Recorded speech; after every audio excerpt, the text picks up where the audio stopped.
know what I'm getting myself into. Oh, I ain't gonna smoke it up. Hey, it's too late. Too late, bro. When you tripping, I appreciate him blowing it that way. But it don't fucking matter. My nigga, I be trying. I mean, I feel you with it. I'm happy he see that. It really didn't change nothing. You got respectful, I guess, around here. Shit still is in this motherfucker. I take 4 pulls and put it out, you heard?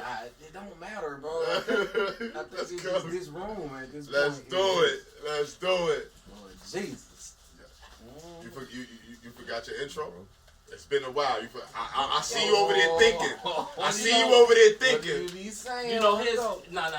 He forgot his intro. Before I even get into you my ain't intro. started recording yet. I'm just, I'm looking at EQs. There ain't nothing moving. Oh, no, don't worry. Okay. You know, I'm looking at you. the funny shit is we are live. We are recording. We're not live, but we're recording. Okay, but We're recording. okay. It's recorded. Okay. Right before, I haven't spoken to this nigga. It's all good. It's imperfect. You already know our perfections is imperfections in this motherfucker. Steve. Buy more flowers, man. Buy more flowers. Indeed, bro. Yeah, now bust it. I haven't spoken Jesus to this. fire. I haven't Gotta spoken give to me this nigga in like, I want to say like 2 weeks. No. And I do. How long was it? 3 weeks? It's more like 3 and some change. Okay. Because he's counting, right? I am counting. He's counting, right? Yeah. So he calls me yesterday, or day before yesterday. Yep. FaceTime me, and you know I know by the energy of the greeting of the call, Yeah. where the call is gonna go. Okay. So sometimes nigga call me, yo, what's up, bro? I know, we chilling, right? Okay. So he on FaceTime, and the nigga staring at me like, mind you, I answer off the second ring, so I'm like, what's up? Okay. Now you know I'm always annoyed. Yeah. Right? I'm always annoyed. But I'm not trying to be annoyed because I know it's some bullshit. So he's like, Smoke, we got a problem.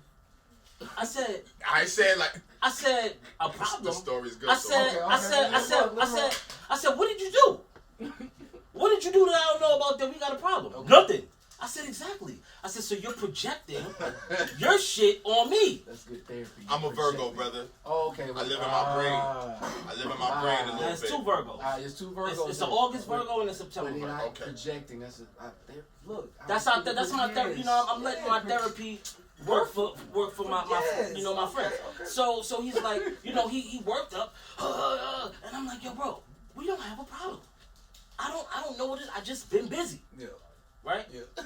So I'm a part of your busy now, nigga. I understand. I'm a part of your busy. Call me, nigga. I understand. Alright, that's it. But That's see, it. But you know, for my, I've been talking to Rich, who's like you know, I understand. you my capo in the streets. Yeah.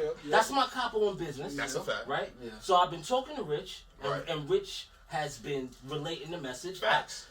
I've seen physics. I seen physics on Sunday. I've been getting the messages, He filmed me but playing, not from he him. filmed me playing basketball on Sunday. With knees You know bad what I and all. mean? Knees bad and all. I just came back from doing press with my brother. We was in LA doing press for our album that's coming out next month. Yo. I've been Full court busy. press. Full court Full press. court I've been press. busy. Yes. I've been busy. Yes. It's not personal why I haven't spoken to you, but sometimes I want to keep our conversation for when we get here. Because if I talk to you so much and I gotta talk to you on camera, You like, I what we gonna ain't talk gonna about? What we I gonna wanted talk to about? be there. I wanted to be there. Yeah. Fuck that. Hey, I'm start being vocal. Nigga. Nah, I was supposed to be there. Nah, I feel you, but you know what? This. And that ain't got nothing to do with it. Nah, I had nothing to do with it. I would respect it. I would press. This was fire. This was fucking awesome. Our press run was Barcelona in 1992 for the Dream Team. Yeah. So it was, And it's just the beginning. it was just the beginning. You know what I mean? It was a lot of stars starring. So, we doing an episode. Ladies and gentlemen, boys and girls, children of all ages. If you've been smoking rock or under a rock, you now tuned into the motherfucking Personal Party Podcast. Shit. Shit. Let's go. Who we got in here? Oh, shit. I didn't even... You did your white ad-lib? Yeah, I just did. It's been so long, man. I just did. Hey, yo, we excited or something? I didn't even catch your whack ad-lib because I got... Man, hold on. Wait a second, man. Let me give you your flowers, man. Let me roll the red carpet out for you real fast. Hold on. You know now, I think I will go on record for saying sometimes I use the word brother too loosely, right? Because when I start saying brother for certain people, I like when I say brother for you. Well, right? Well, Justin Scott. Yes, sir. When I say brother for you, amen. Brother this is beyond rap. Yeah. This is the camera's turned off, no microphone, no beats. Well, you know what I mean? This is brother shit. Yeah. I'm talking about somebody that I will call at any time of the day and night and talk about life and cry and feel like a human being. Let's go. Right? Let's go, yeah.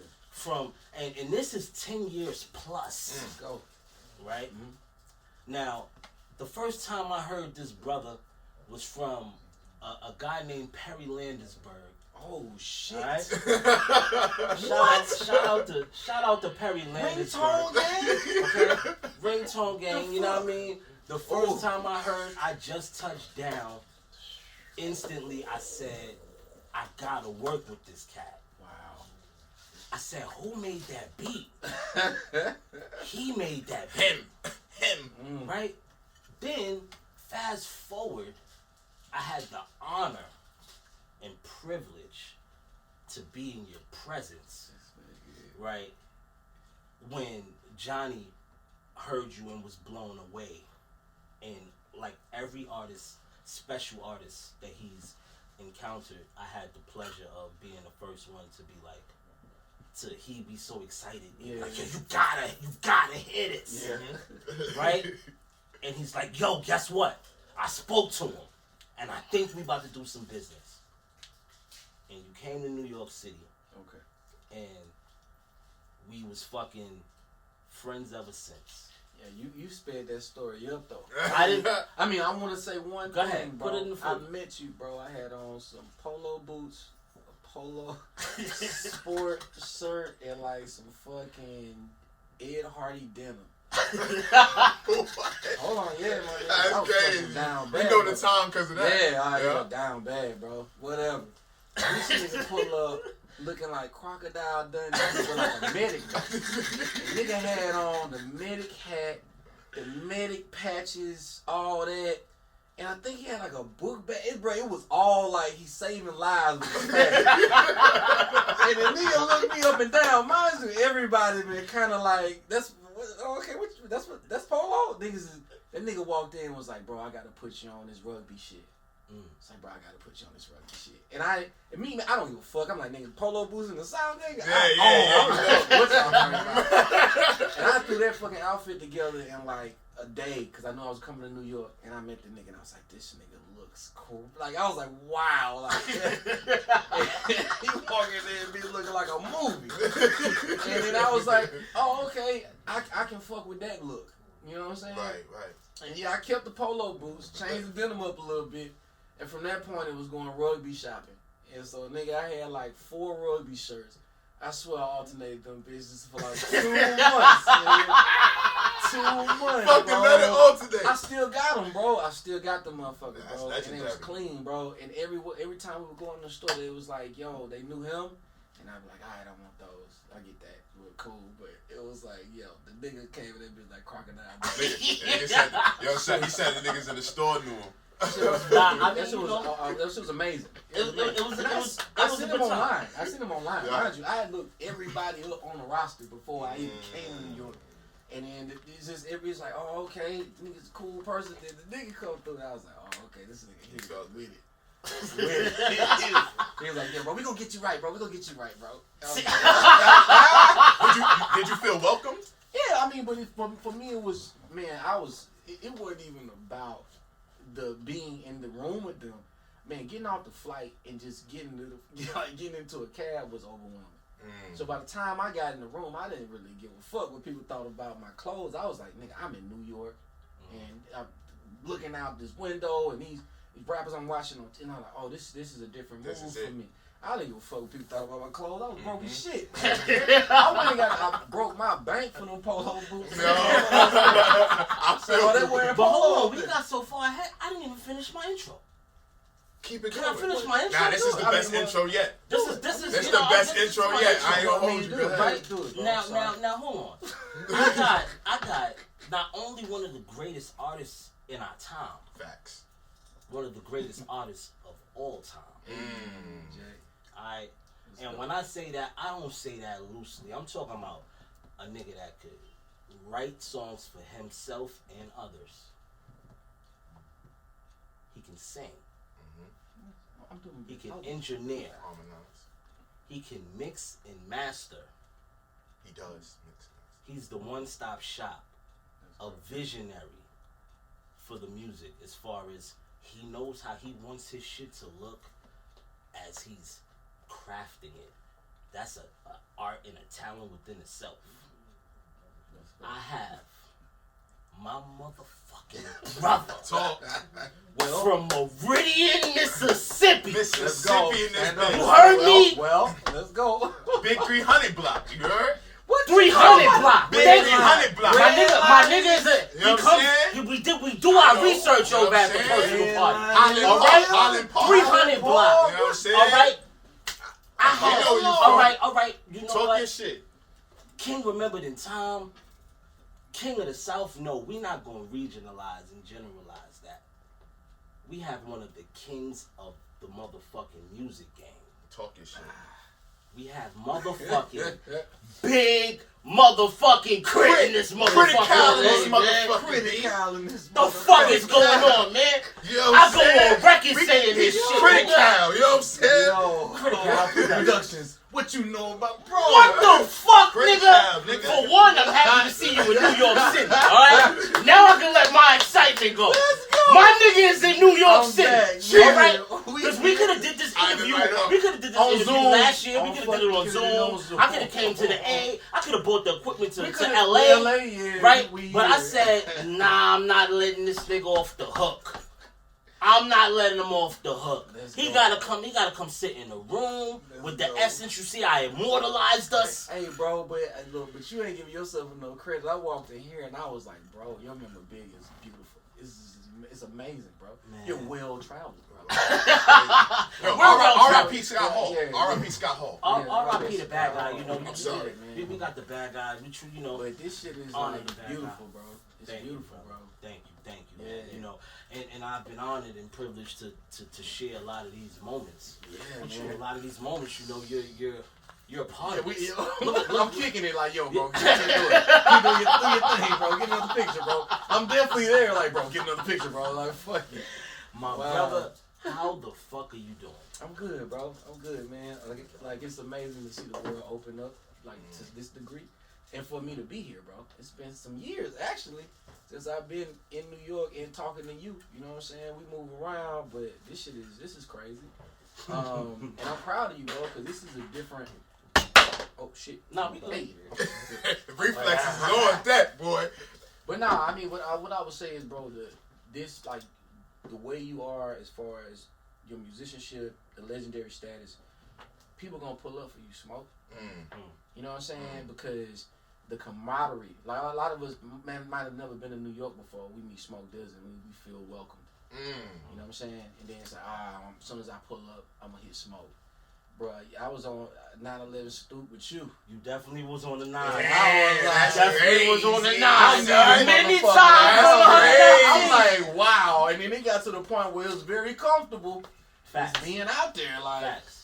And you know, I mean, my nigga, that's a big step for me, country boy. You know what I'm saying? And so, Secret to Success, even that record, DD 172, there was levels of being around you, and it's just like the room. It's like, all right, bro, we out here, we working, but everybody know that the first person they met is normally Smoke DZA.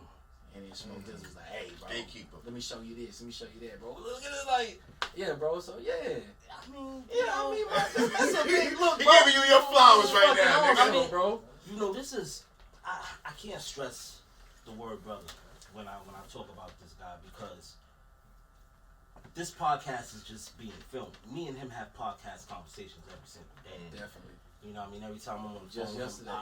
our perspectives go so far out there, so it's so dope to have this that the world could see. You know what I mean? This is like motherfucking this is like when motherfucking Isaiah and Magic sitting having conversations, or like, you know, Paul Pierce and KG niggas are sitting having this is that, you know what I mean? Because we really play the game. And not only do we play the game, we play the game together. Yes. Right? So it's even different. when the coaches is calling, we don't care. Right, it's even. It's right. Run this play. Right. Playing coaches. Right. Not only that, but we, being on the hardwood is a little different. Different view. You know what different I mean? view. That's a good one. Look. At that skybox, you don't know what it's like. It's a little Trying different. to hit that shot. It's half court. That's right. a fact. It's a little different, right? And so now I wanna date back before we even get to K.R.I.T was here. Okay. I wanna go to the creation of all these records, because a lot of these records that you had, it was already in conception. Yeah. Before we got to K.R.I.T was here, and then K.R.I.T was here being a coming out party, so to speak, as far as the world getting to see and hear Big K.R.I.T the way everybody else is hearing them. That was just like the stamp. Now the record No Wheaties. Right. Wow, you gonna ask me about the one I was? One of my. I think I remember that one. I'm listening. One of my favorite. How records. I made it. One of my favorites too, but I'm like, I don't remember fucking. I'm listening. One of my favorite records right now. I don't. What's the best way to articulate this question? Now, what is your thought process when you go into creating these records? Because you come with these records with the concept already. Yeah. Where does your mind go when you for No Wheaties? Okay. What was your mind? I mean, we was already. I mean, it's like and this is gonna be real like a pot of gumbo when it comes to music, right? I know everybody's vocal tone. I know tempos that most people like to rap off of, and we was already working, at DD170. We was always ready making music, and so it's kind of like I know what me and Currency and Smoke DZA would sound good on, in a sense, because I know the tempo and the capacity for us to be able to flow over certain records, even back then. And then I'm a fan of both of y'all and y'all flows and seeing how y'all get down. So it was really easy, in a sense, to create the record. The narrative was trying to figure out who go first, then the hook, and then how to make it make sense. That beat is super slow, bro, but we make it exciting too, though, because of what we saying. The hook is what would be now technically a long hook, but it feels good because of what we saying. Right. And then there was nobody. The word Wheaties, bro. Come on, bro. Like, let's be real. It was almost like we dating. I was like, we know you gotta be a certain age to even know what the fuck a Wheatie is. But it was a rejuvenation. Like, oh shit, Wheaties. Yeah, that's what all the great motherfuckers would be on. And so it was for me. It was just a once again that reiteration. Like, bro, we greats already, and people didn't even realize it in a sense. And so No Wheaties was just like we don't give a fuck what the label doing. We don't care what the radio doing. In this space, we them niggas though. So now let's go into this gumbo. K.R.I.T was here. All right, well, that's a lot of shit. It's so much. It's so many moments and gems to pull from K.R.I.T was here. Right. So, Children of the World. Ooh. Another one of my favorite rappers. I know exactly when I wrote that though. When did you write that? Christmas Day 2009. Yeah, that's when I wrote that. Damn. See now, Damn. because this nigga he's very meticulous. Cause that wasn't even meticulous. I was just by myself. I was fucking by myself. I wasn't in Meridian, and then most people like they celebrate Christmas with their family, and I felt a little. Like not only was I not with my people, but I wasn't in the best financial state either. And so I decided not to go spend Christmas with other people and bring their energy down. So I stayed at home and wrote Children of the World. So I stayed at the spot, because at the time I was living with Big Son, P.O. and my partner Jermaine. So they took me in and shit. And so it was like this small bedroom I was in, and everybody went and saw their family, and I wrote that. See now, we was doing the internet thing. It's before K.R.I.T was here, landed as far as, the whole coverage of the tape. Yeah. Right now, it's a certain show that we did in South by Southwest that I feel like spurned things that's still blossoming The picture's 12 years later. The picture's still iconic. Right, 12 years later, it's bro, still I don't awesome. even, yeah. Bro, you remember what I had on, bro? Yeah, he keeps talking about what he was wearing. Was it a Mitchell with that bro, jacket? No, bro. It was like a Negro League. It was a Negro League. But baseball jacket. But you know when it was like I'm too matchy? It was I just cool kind though. of kept it going. Dog. I was like, everything was fucking. And I looked back at that and I was like, man, but it was me then. Even like I know I ain't got much, but I'm gonna try to do my best, look good for my partners and shit. We gonna be flowers and shit. And I look back, I was like, oh shit, like I still got that outfit too. And I'd be like, damn boy, just a good rugby would have did you well. But it's all shit. It's cool. So even fun. It was supposed to be a clothing line that was gonna pop off, and I like had like first deals on it. I just never saw it anywhere after that. It's fucking real. Ain't fucking real, man. I was the one and only. That's a one-on-one. RPA. That's an RPA, bro.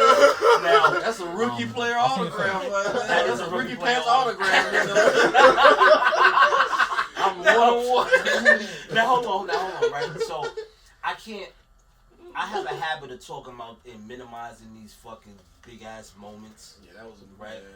And I can't even minimize this. So that show was the first Smokers Club show. Yeah. That took place in South by Southwest. Shout out to Steve-O. Yeah. You know what I mean?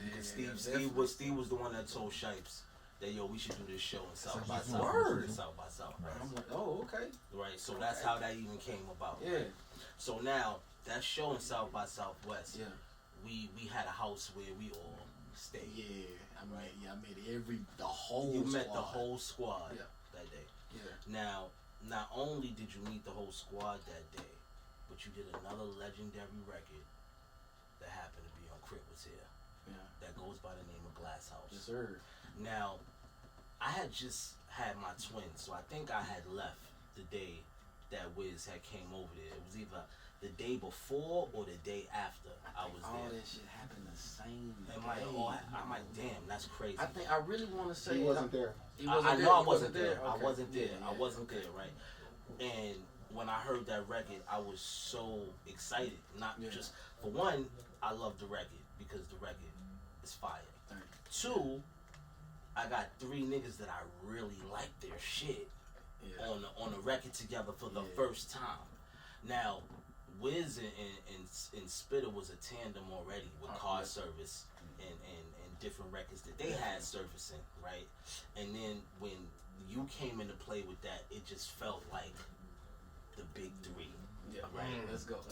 Right? So give me the conception of that record, because I really wasn't there, so I don't know. The funny shit is, so I'm in New York. I played the Glass House beat for Currency first up. We just ain't had nothing. I just played the beat. Mm-hmm. Currency heard it, was fucking with it. I think I actually played that for him around the time I had to know Weedy State going. We get to South by Southwest.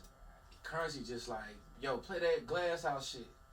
And that's how that popped off. Mind you though, when I pulled up, I got speakers, I got my computer, I'm making beats and shit while people coming in and leaving out. All that. Late night, he's like, yo, play that shit. I'm like, all right, bet, cool. And I already had the hook on it, I think. And then Wiz is like, yo, that shit hard. Currency laughing at cartoons and shit. Like, yeah, nigga, we should rap on this. Bro, bro, when I tell you, bro, them motherfuckers wrote their verses, bro. They had a show that night, too. So it was like, they literally wrote their verses and laid them motherfuckers real quick, like, got it done. So I'm there, I got an off night and shit. So I'm doing my engineering shit. And so I'm chopping shit up, moving shit around, because niggas is lit. Everybody fucked up, you know what I'm saying? And then I was like, bro, them niggas killed that shit. I'm gonna just do my verse on the third, because I wanted to go, that's whatever they laid their verse, that's where that motherfucker stayed. And then I play that shit for everybody in the morning. The niggas come back like, bro, what the fuck? Bro, and that shit just kind of went up from there. And then I remember getting a call from Will, Shice era from Will. Mm-hmm. Will was like, yo, we just want to put on Cushion Orange Juice. And that literally, that shit was just don't mind my sound. My sound's gonna go off. One of the best mixtapes of all times to me. That shit exposed me to so many people that wasn't aware of not only Trippin' the World, but just me in general. Mm-hmm. Yeah, bro. And that's a fact. And it was a time capsule when all those records and projects came out. It was the Cushion Orange Juice. It was the K.R.I.T was here. It was Pilot Talk. It was George Cush the Button. Right. Y'all was setting alarms off, boys. And all of that came from us all just having that energy we had bottled up. It felt so easy though. It was like effortless. It was effortless. Now it's another effortless time I want to get to, right? Okay. But I want to pin this K.R.I.T was here real fast, and I want to track back a little bit now. I got a lot of friends that's athletes or that was athletes before we got into being musicians, right? And most of my friends like play basketball, right? I got one friend that played tennis. Shout out to Shice Bubs. Oh, word. Shice is playing fucking tennis. That's a fact. Really, really good too, right? Oh wow. Right, and then I have a friend that played baseball really well. Yeah. Right. And he goes by the name of Big Krit. Oh, really well. I thought you were talking about somebody else. Oh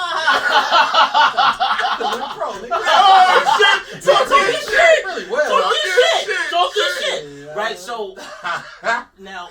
This is a childhood question now. You know, what everybody, you know, in inner cities, like the hood, in but so many words, like where we from, right? Niggas play basketball. What made you play baseball? My pops played baseball. Yeah, my pops played baseball. And then, man, something about basketball, like the different version of hand-eye coordination. And for me, it was like, bro, my vert crazy, but I can't gather though. But then I'm 6'1", so nigga be like, hey, bro. You tall. No, I'm not, actually. You know what I'm saying? I'm not really that tall, you know, but for me, I gravitated towards baseball because that's what my pops played. Baseball is a different kind of individual sport, in a sense. You know what I'm saying? Like, and then where I'm from, I could pinpoint people who actually made it in baseball and football more than I could basketball. And we had a court and all that, but that was normally the place where a lot of fights and shit happened. Not necessarily for the game itself. But nah, bro, I couldn't, my vert wasn't shit. I couldn't dribble. You know what I'm saying? So baseball was the move for me. And then my wrist don't bend a certain kind of way. So I remember, that's fucking funny. I did a fucking free throw shit on KG and show. And then ninth one of them just cracking on me by my free throw game and shit. I'm thinking to myself, not only can my wrist not bend, but I throw 3/4. So I'm not overhand. So my normal function for shit is this way. So I can throw a baseball 92, 93 miles per hour this way, but I can't do it like this. My rotator cuff is just built different. So baseball was a better suit for me. And I was 140 pounds in the ball for 150 feet. So that's crazy. Yeah, believe that. Because baseball is a hand coordination. It's different. Hand-eye coordination. You know, liable to hit a bucket for you hit a baseball. That's a fact. I played in Harlem Little League, but I never did nothing. What was the name of your team, nigga? What? I was on X-Men. I was on the Bombers. Well, I was Structure Steel. I was on the Bombers. Structure Steel. I only played on the Bombers 2 games. You know what I mean? I was a shortstop. You wasn't in baseball. I wasn't good. It was like was like me trying out for basketball and they had the cones out there and I saw how I just couldn't. The suicide drills. I was like, fuck that. In baseball you run, but you don't run. Basketball is like basketball is a running gun thing. But I just tried my hand in because, you know, I had another friend at the time that was doing it. I was like, just let me see what it is. Okay. And I couldn't do it. So I respect the niggas that do it because I couldn't fuck with it. I say 420 feet, not 450. Just in case I'm getting scouted out there. I'll be real. 420, not 450. I'm trying out for the Braves next year. As you should. Fuck yeah. As you should. Why not? You know what I mean? I'm Rudy. One game, New Jersey. Even if I strike out, nigga, I don't give a fuck. Just got my jersey. I retire. Has there ever been a rapper that actually left rap like how, you know, J. Cole? Nah. J. Cole baseball. Nobody did baseball, right? They throwing a slider 89, 90 miles per hour. That's different. You get a baseball contract, my nigga. If I foul tip the ball in the professional league, I win. If I fucking foul tip that bitch, that's like a home run. Because you gotta be an extreme athlete to even play baseball. It's different. Ridiculous. But Dutch is here, but he can kind of vouch. We was in San Francisco. We had the batting cages. Yeah. I almost got picked up by a fucking like Negro League Classic team. Oh yeah. And I'm in the band cage just hitting the ball like boom. Buddy was like, yo, you look higher. You want to play? Yeah, dude definitely asked. She was like, hey bro, we do like old school like baseball. Hey, I was like, no, I'm good. It's like, but your hand, your wrist is you're fast to the zone. I'm like, yeah. She was funny. If you had to compare yourself to an athlete and compare to your music style, what would it be? Wow. It's okay. That's tough. Ah, man. Fuck. Bo Jackson. Bo Jackson. That's a good one. Damn, shout out You to studied to you. you know, let me not shit on my nigga. bro. For one, nigga came here with a Bo haircut. Jackson. He wear This the is hat I made. This is Chris. He wear the This hat is I K.R.I.T. made. You know what I mean? Yes. The This is nigga K.R.I.T. came here to do his work. But he know Bo And I'm being Jackson quiet. played the game. He from the South. He like That's played a two fact. different sports. Was That's great a at them fact. bitches. That's a fact. Nigga. He do everything around the board. I like Fuck. that. You I Bo like that. Jackson. I like that. I like that. Let's go. I I love this shit. Now, like you're a very meticulous artist. Yeah. The name Booby Mouse.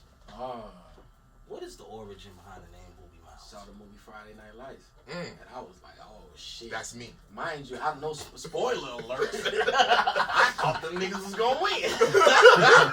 I'm like, oh, this movie's fucking great. I really want them motherfuckers to win. They did, dog. And so I was like, oh shit. But the way that the way it was like, bro, he's that dude, bro. And then to see his response in the car, like, what I'm gonna do now? Like, what I'm gonna, I ain't got this, what I'm gonna do now? And I just think about how I felt about music. Every time shit got bad, I'd be like, yo, Pops, I'm gonna have to come home, but what the fuck I'm gonna do? Like, this is what I do, what I'm gonna do now. But I'm great at this shit, but I don't know if I can keep doing it. And it was just seeing that. And I was like, yo, this is different. And it's like, man, I don't gotta practice. This is God given. And I just remember, bro, being in a position where I didn't know what the fuck I was doing. But niggas look like, bro, just record me. I was like, all right, bet. Type of shit. Niggas like, bro, this shit hard. Like, bro, how you get that? I'm like, wow. Man, I almost signed, bro. I swear, I kid you not. I almost signed a deal fresh out of, like, literally my first year in college, bro. They wanted me for my production. They was like, yo, Just Touchdown is crazy, bro. We want you to make beats like this. I'm sitting there like, bro, I don't know how the fuck I made that. I make beats, like, but don't ask me to do 10 of them. This just happened at 4 o'clock in the morning. Like, and so it was just always been in a position where I know what I do. And then finally, I would say Cadillac the guy, like, I know how to do what I do all the time. But before that, bro, I was like, I don't know what the fuck. He's like, man, give me one of them. I'm like, shit, man, that was. Bro, I was Moon and Stars. I'm like, bro, that was a whack beat to y'all niggas. I was trying to shop it. Wait. Yo, Moon and Stars, I was shopping, and nobody would buy it. And I was like, fuck it, I'm gonna use this. And I sang on it, and I was like, bro, give me a Moon and Stars. I'm like, bro, if I'm not singing on it, you're not gonna hear the vision. But that beat was jamming. Bro, I love that beat. I shot that shit, and it made no bread. That's a lot of beats happened like that, bro. A lot of beats was like done, ready to go, and nobody wanted them. And I was like, all right, fuck it, I'll rap on it. That's nuts. Coming from the South, what was your view on the rap game? I'd like to ask that question because I understand how it kind of go in the South. You know what I'm saying? Family from South Carolina. Yeah. You know what I'm saying? And we always kind of keep those roots. I mean, I'm from Harlem, but my family is from Yeah, you travel back and forth. It was always one of those things. And I always was introduced to people down there because, you know what I'm saying, I used to do a little something, even though, you know what I'm saying? So, coming from the South. You mean you was spitting? Yeah, I was spitting, but I ain't get what y'all niggas is. So, you know what I'm saying? I don't like to say it around here. Yo, my nigga, I can't say it. I can't say it. Yo, I was snapping. Fuck that nigga. Yo, I was snapping. Don't be like, you know what I'm saying? I was down there doing my thing. My nigga, that's what I'm saying, though. And a lot of people. I'm with it. My nigga said, Bo Jackson. My nigga said, yo, you feel me, Krit? My nigga said, you like, Bo, I'm like, you know what I'm saying? hey, my nigga was snapping. Talk your shit. And that's what he want to say. You know what I'm saying? Thank you, Krit. Yeah, come on, let me a little bit, man. Bro. How did you view it? Brother? Did you ever think it was a possibility of being become?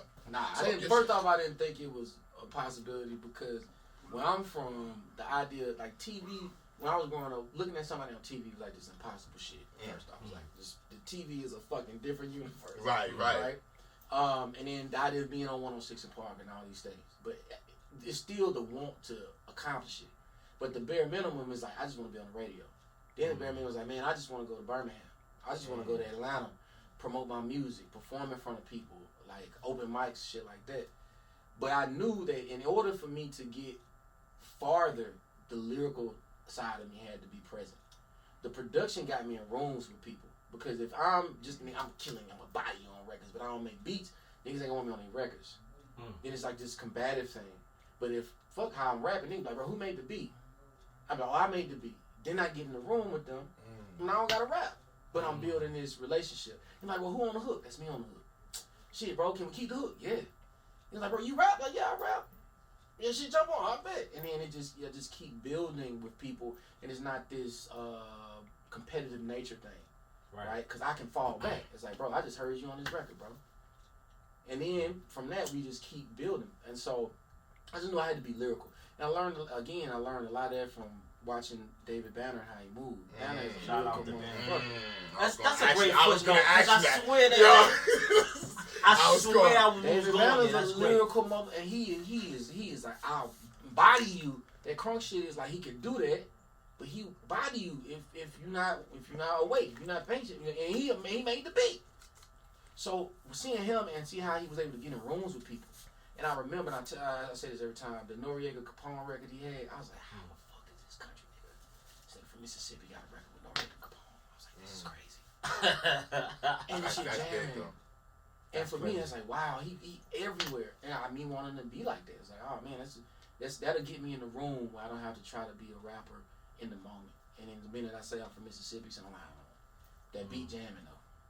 Who made this beat? And mind you, you and Van is two of the hardest niggas to ever come out of Mississippi ever in life, right? And it's the illest part is y'all both fuck with New York niggas.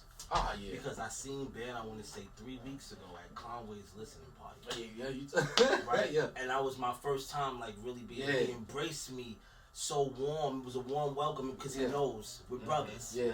So he's like, you spoke to K.R.I.T, man. You keep him close. Keep him close. That's our brother. Like I talked to him yesterday. Right, exactly. You know what I mean? So it's fucking it's amazing. All right, so I pinned that to get to the baseball thing because I feel like that's a hidden gem that people don't talk about enough with you because I need them to know how multi-talented this Bo Jackson motherfucker in front of me is that can do it all. I mean, I think I said enough in the beginning. Like, ain't too much going on. But I would say I played through high school, man. High catcher, pitcher, left field, shortstop. Eyes got bad.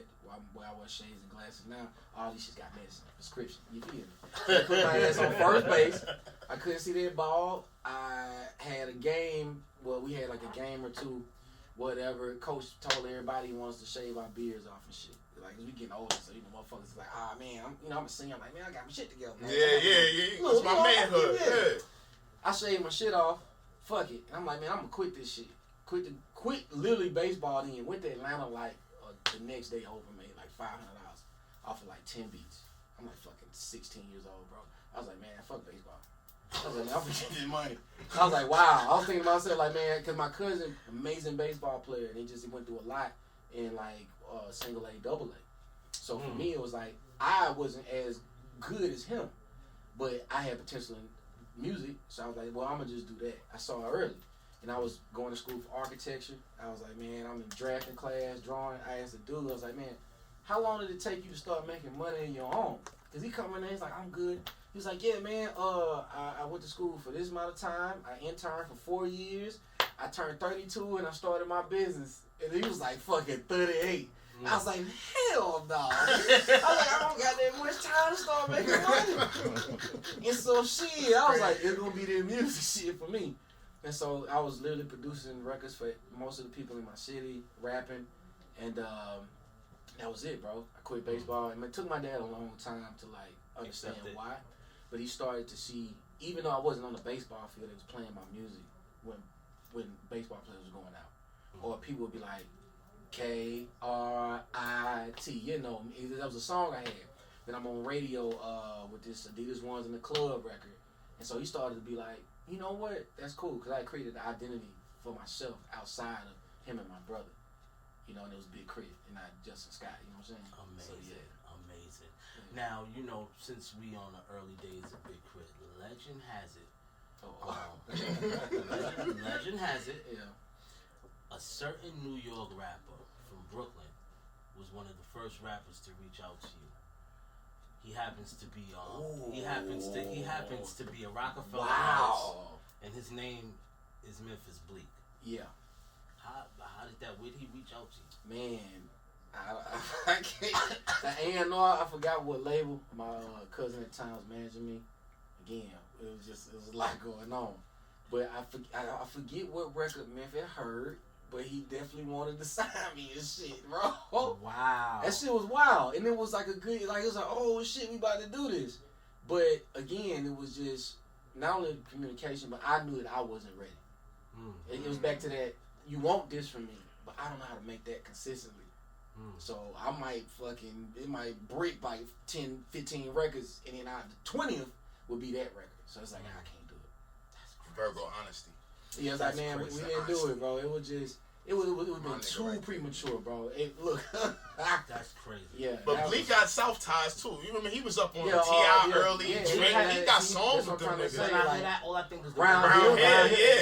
That was early, yeah, bro. I think I did a freestyle off that as well, like on the tape and shit. But it was beats, bro. That would make people immediately be like, yeah. And then the rapping came next. That's fucking insane. Right? That's crazy as fuck. That's crazy, bro. What was the first rap album you ever heard? I'm sorry. No, it's okay. The first rap album. Yeah, like what was your introduction to hip hop? My father introduced me to hip hop. I was listening to him. I mean, well, obviously Chris Cross was a favorite of mine just because they was Atlanta kids too. and shit. But oh man, that's hard to say. My pops playing a lot of Too Short.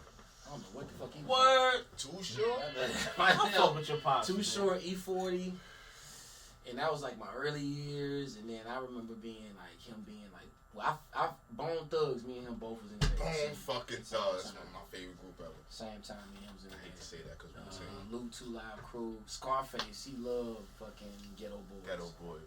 And he put that video fucking terrified me. But anytime it come Mind out, Pan Tricks on me? Yes, bro. Yeah, I When knew he you were gonna punching the say that. pavement, Yeah. You know, R.I.P. to OG.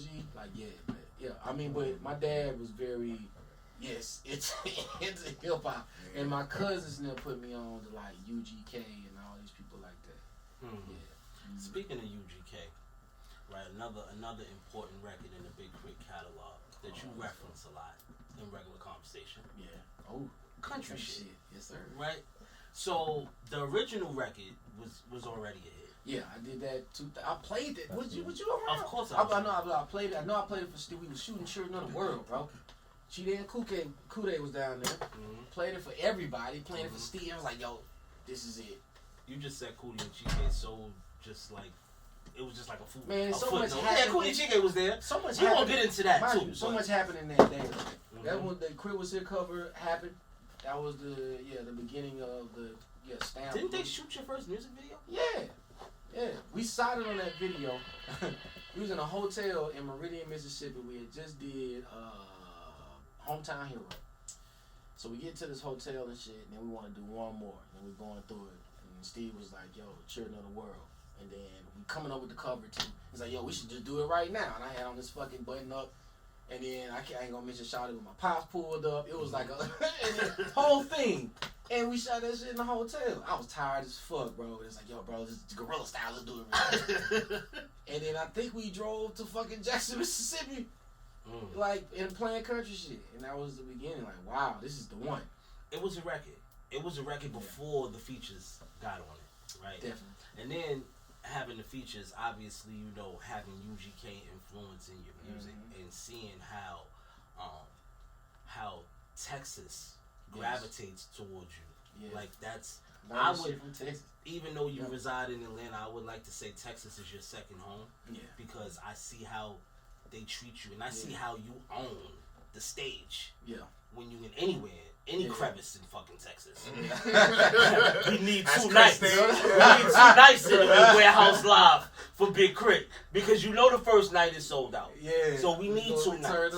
Right? So with having that influence in your music, having Bun B on your record, what did that mean to you? I mean, everything. It was an honor. So this was, you know, I met, first time meeting Bun B was at DD 172.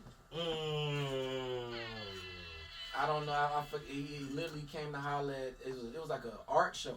I think Mickey Fax performed at that show too, though. He did. And so it's this whole thing, and the man walked by me, and I was like shook though. I was like, yo, what's good, OG? He was like, yo, what's good, man? You know what I'm saying? Young man. And I was like, yo, I got I like pleasure, boom, boom, honored. I got this record called Country Shit. I really, would love it if you, jump on it. It's like, yeah, I heard it. Yeah, I get up. I fuck with it.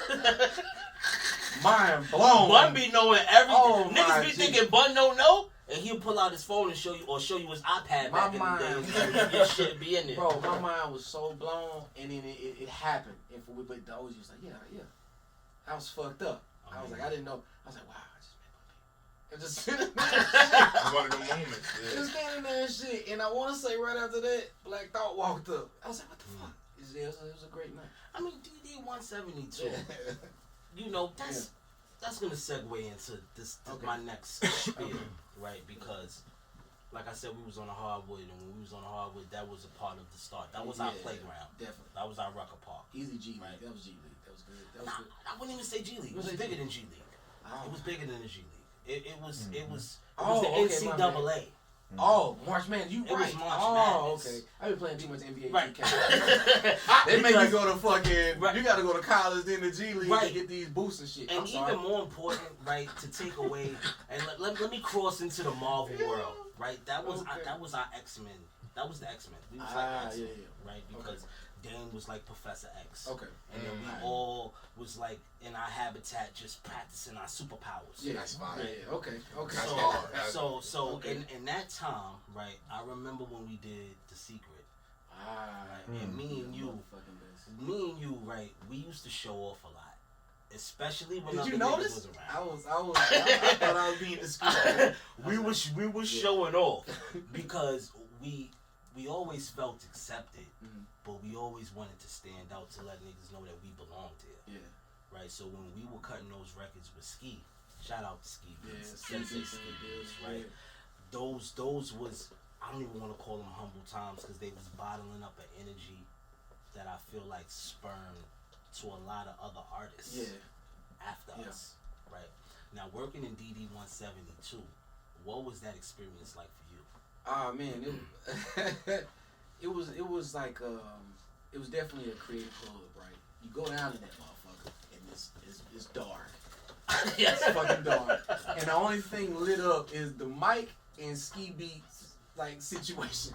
And everybody else is just all around the fucking room, bro. Right. And for me I felt like for us it was like this, how can I put this? It's like steel sharpening steel situation. It's a very competitive place to be, but whatever record we come out with gonna be crazy. But I remember one time, bro, everybody was smoking, drinking, and we obviously was fucking partying too. And then we was working, bro, and we started rapping, and motherfuckers started waking up, and I was like, yeah, this shit hard. I was like, that's the energy that we had. It would be down there, and people would just be kicking it, relaxing, and we start writing, and we'd do a record. And everybody, they'll wake now. And so that was like the beginning of seeing how we could shift the energy of the room with the music. But we definitely was competing though. Like, we was definitely competing. I wasn't as comfortable enough back then, like, yo, Smoke, listen to my verse. It took some years.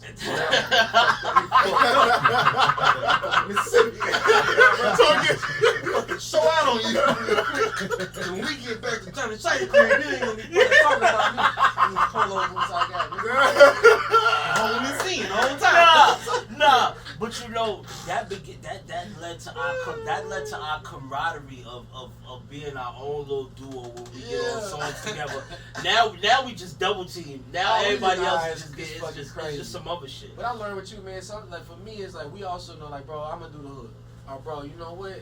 I'm gonna do the first verse. Or bro, you know what? I'm gonna do the second verse. Or bro, let me get the bridge. Or bro, you know what? I ain't even gonna jump on this motherfucker. You know what I'm saying? And so I think having that idea, like, my nigga went so hard. How about I don't even try? You know what? Fuck it. I'm good. You got this. You know what I'm saying? You got this. You know what's crazy? Because we got records like that that's on the album. You know what I mean? That's like, you know. But shout out to Girl Talk for knowing. It's like, you know what? You can have that. Yeah, Greg is a sneaky motherfucker. This is you. This is all you. Because the Seasons record, I ain't gonna front. I was like, I'm so glad I didn't want to be on that song. It's fucking crazy.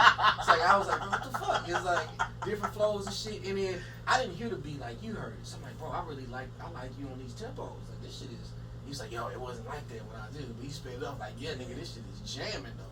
Yeah, Greg do a lot of he do a lot of technical work after everything is done. Yeah. Right. So now back to the great Big Krit. Okay. Right. Oh So, all right. So we in DD 172. We doing our thing. Yeah. Right. And then a guy by the name of Shy Money XL. Yes. Shout out to Shy Money XL. Recognizes your greatness. Yeah. And he is at this point a part of the legendary label Def Jam. Yeah. Now, I know a kid from the South being signed to a major label, period, is a big deal. But you're going to be signed to Def Jam, right? So that's the Chicago Bulls. That's the Mecca. It doesn't get any higher than that. Because a kid from New York, I feel that way, right? So we all, put that in high regards, right? So now you get over to Def Jam. What is that like for you? I mean, well, the beginning of it was it still was all prove myself, right? Regardless of where I was, but I shook L.A. Reid hand. I did the deal, and I was like, oh, we made it. I think I called my dad. Everything's like, oh man, this is it. And then the building changed in like 3 weeks. You know what I'm saying? And so that kind of changed the narrative of working in the building because along with L.A. Reid not being there, a lot of people that worked there that was aware of me left too. And then I don't even blame the people that work there. It's not their fault, but it put me in a position where, if I'm signed into a label where they don't have any understanding of where I'm from, what I do musically, and what that means. And so it was just always that battle. But for me, it was like, I'm not finna go in here and flip over tables and, it's gonna be, all right, well, y'all don't get it, I'm gonna show you. So it was always that multi, and then, I'm with Def Jam. And then utilizing a lot of the movement that we was doing because back then we had reps. So you would go from radio station to radio station to radio station. These people are falling in love and fucking with you as a human, not with the label you with. And so me, it was like very human baseline, like, man, I'm a country boy from Mississippi, and having genuine conversations with these DJs, these reps, and I built relationships with them. So even when I went with the label, they still fuck with me as a person. You know what I'm saying? And so it was still very beneficial for me to move around like that. But it just didn't. It didn't work out in the sense that most people would want. Because I feel like, man, all I gotta do is be lyrical on Def Jam and I'll win. And then, boom, grit. We shooting our own and then it just was like the game was changing. The tide of music changed. And then he's like, oh man, we get a label, we sign a deal, we good now, we on. Man, hell nah. You sign a deal, real work. That's the work, bro. Like independent. That's love, that's friends, that's family, like you having fun, it's a barbecue. That label deal is like, nah bro, you going to work. Today you clocking in, boop. But the work has never been a thing for you. Because you've always done the work. Shy Money will say this, bro, most of them met me or first heard, like the first time they saw me, I was in a back room in Def Jam making beats in like this small studio, and I had been in there for like 6 or 7 hours. First time I met Sway, he literally walked in the room and was like, what's good? Like, yo, Shy was like, yo, this Big Krit. And I played him everything I've been working on in this little closet studio shit in Def Jam. That's fucking crazy. Just making beats, because I'm like, oh, I'm here, so I might as well make beats for other artists that's here. That's nuts. That's nuts, right? So we got Krit was here. Yeah. We got fucking Live from the Underground. Let's go. Right? We got Catalactica. I give you that. But we're going to say Return of Heaven Forever today, too. We're going to, no. Right. No, I was going to throw them in. I know your shit. I got all your shit. I bought all your shit. I mean, I know, but it's not. I got everything. But you a part of the people. I'm just throwing them in there. Right. Okay. You go back to Catalactica. Right. Yeah, no, cool. Because I said those projects because most of those projects is fully produced by you. Yes. Right. Now, it was a time where Big Krit would not rap over other people's production. And he really was solid on my shit. For us, for me, by me. Yeah. Mixed by me.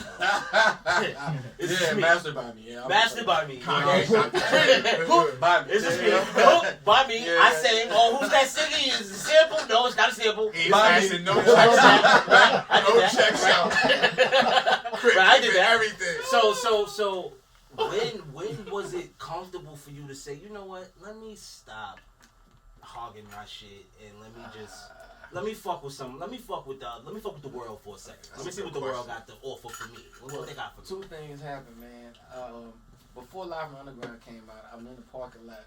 I forgot what college we was at with J. Cole, and I played the album, and he turned around and he's like, bro, shit jamming, but you gotta get in with other producers. He's like, bro, he's like, you gonna learn so much. He's like, I think he said Manny Fresh, like I got in with Manny Fresh. He just like, I learned so much, but you gotta get in with other producers, right? Cool, dropped the album. Album did well with my standing, right? Took people to go back 2 years later to be like, oh, this shit was great, but it was still me staying true to myself. Shot Money and shout out to the whole team because they was able to let me produce my first major label album all by myself. And that was the goal. Going in this, I don't know what the fuck may happen after Live from Underground, but I'm gonna produce this whole motherfucker. And it was a lot of pull teeth back and forth, like, oh, this ain't gonna work, boom, boom. And Money on the Floor came out September of 2011. Love that video. My album didn't come out till June 2012. It's a long fucking time. That's a time. But it was just so much work record. How's this working? Movement, and then Forever and a Day comes out in between that because I want to keep people engaged. But it was turbulent because I was so dead set on producing my first album. Working on K.R.I.T, I was able to work with Dahi on a production level. Terrence Martin, be out there with them, and I'm probably forgetting somebody. I'm forgetting one person, but I hope they understand. But it was like, oh. This is how they produce. This is how they work. I want to say Rico Love. Rico Love, Jim Johnson, all them. So literally seeing how they worked and produced changed my thought process. I was like, oh shit, my drum don't have to be in this cadence, or all right, that pack work, or maybe start the piano progression. You know what I'm saying? And it just let me kind of lighten up on the idea of working with people, and it created a different space where I wasn't so competing with other producers. Like, oh yeah, that'd be hard, but nigga, the beat is for you to rap on to get a hit record or a dope record. But I'm like, oh, that'd be hard. Let me play mine. The producers, get the fuck out the way. They're like, nigga, rap on this song. You know what I'm saying? And so looking at K.R.I.T, people love that record. I didn't produce that song. Dahi did. You know what I'm saying? Shout out to DJ and it was like, shit. Once you in the it's so confetti. Your confetti ain't even heavy. Like working with motherfucking Camper. Mind you, once you play a record that you didn't produce, but it still go up because people love it, it don't fucking matter. It's like, nigga, this shit. Like, what the? And who produced it? I'm like, Camper. I love Camper. Like, yeah, me too. You know what I'm saying? Like, and so it just made me kind of like, it's all good, bro. I don't have to. It's not a survival tactic anymore. Right. How many projects came out between K.R.I.T was here and Live from the Underground? Return of Forever and a Day. I think we did like a fucking EP Forever and a Day drop where, what the fuck came out? Just last week, the full version, but that was too late because we had fucking dropped the halfway version fucking 8 months before that. And yeah, then Live from Underground. Yeah. And it was like other shit. We actually took, like, bro, it was a lot before we dropped the album. Right. Now, you was laying a lot of groundwork, bro. Like, a lot of groundwork. Speaking of groundwork, it's another legendary artist that you work with that's bucket list for any musician. Let's go. Right. The legendary, the late great B.B. King. B.B. King. Right. Let's go. Right. Now, shout out to Rose and Jason. Hey, what's that? That's the family. They always check in. His son be killing it on guitar. Lil Justin. Yes. Yeah. They send me videos and all that. Ridiculous, bro. Right. So how did you get in the cahoots with B.B. King? Jason, it's so funny, bro. We was on the road. I don't know. We was going to Ithaca. I don't know where the fuck we was going. And we literally was in the white van. And Wally Sparks was like, you know who you should get on Praying Man? B.B. King. And we all just bust out fucking laughing. Like, get the fuck out of here. You know what I'm saying? Like, whatever. And then it was like, at one point, I guess at one point, I was like, well, fuck it, let's try it. We sending out, I don't know if it's email, like, Twitter, was actually kind of really new back then. Very and then Jason was the one that was working side by side with B.B. King that actually was like, yo, I heard the record, let's try to put this in motion kind of situation. And then, and he was there when I recorded with B.B. and that whole experience still doesn't seem real. I mean, cause like, bro, like my grandmother, when you walk in my grandmama's house, if you turn to the left and look back, she had this huge poster of B.B. King with a Jerry curl. And I saw that poster every fucking day.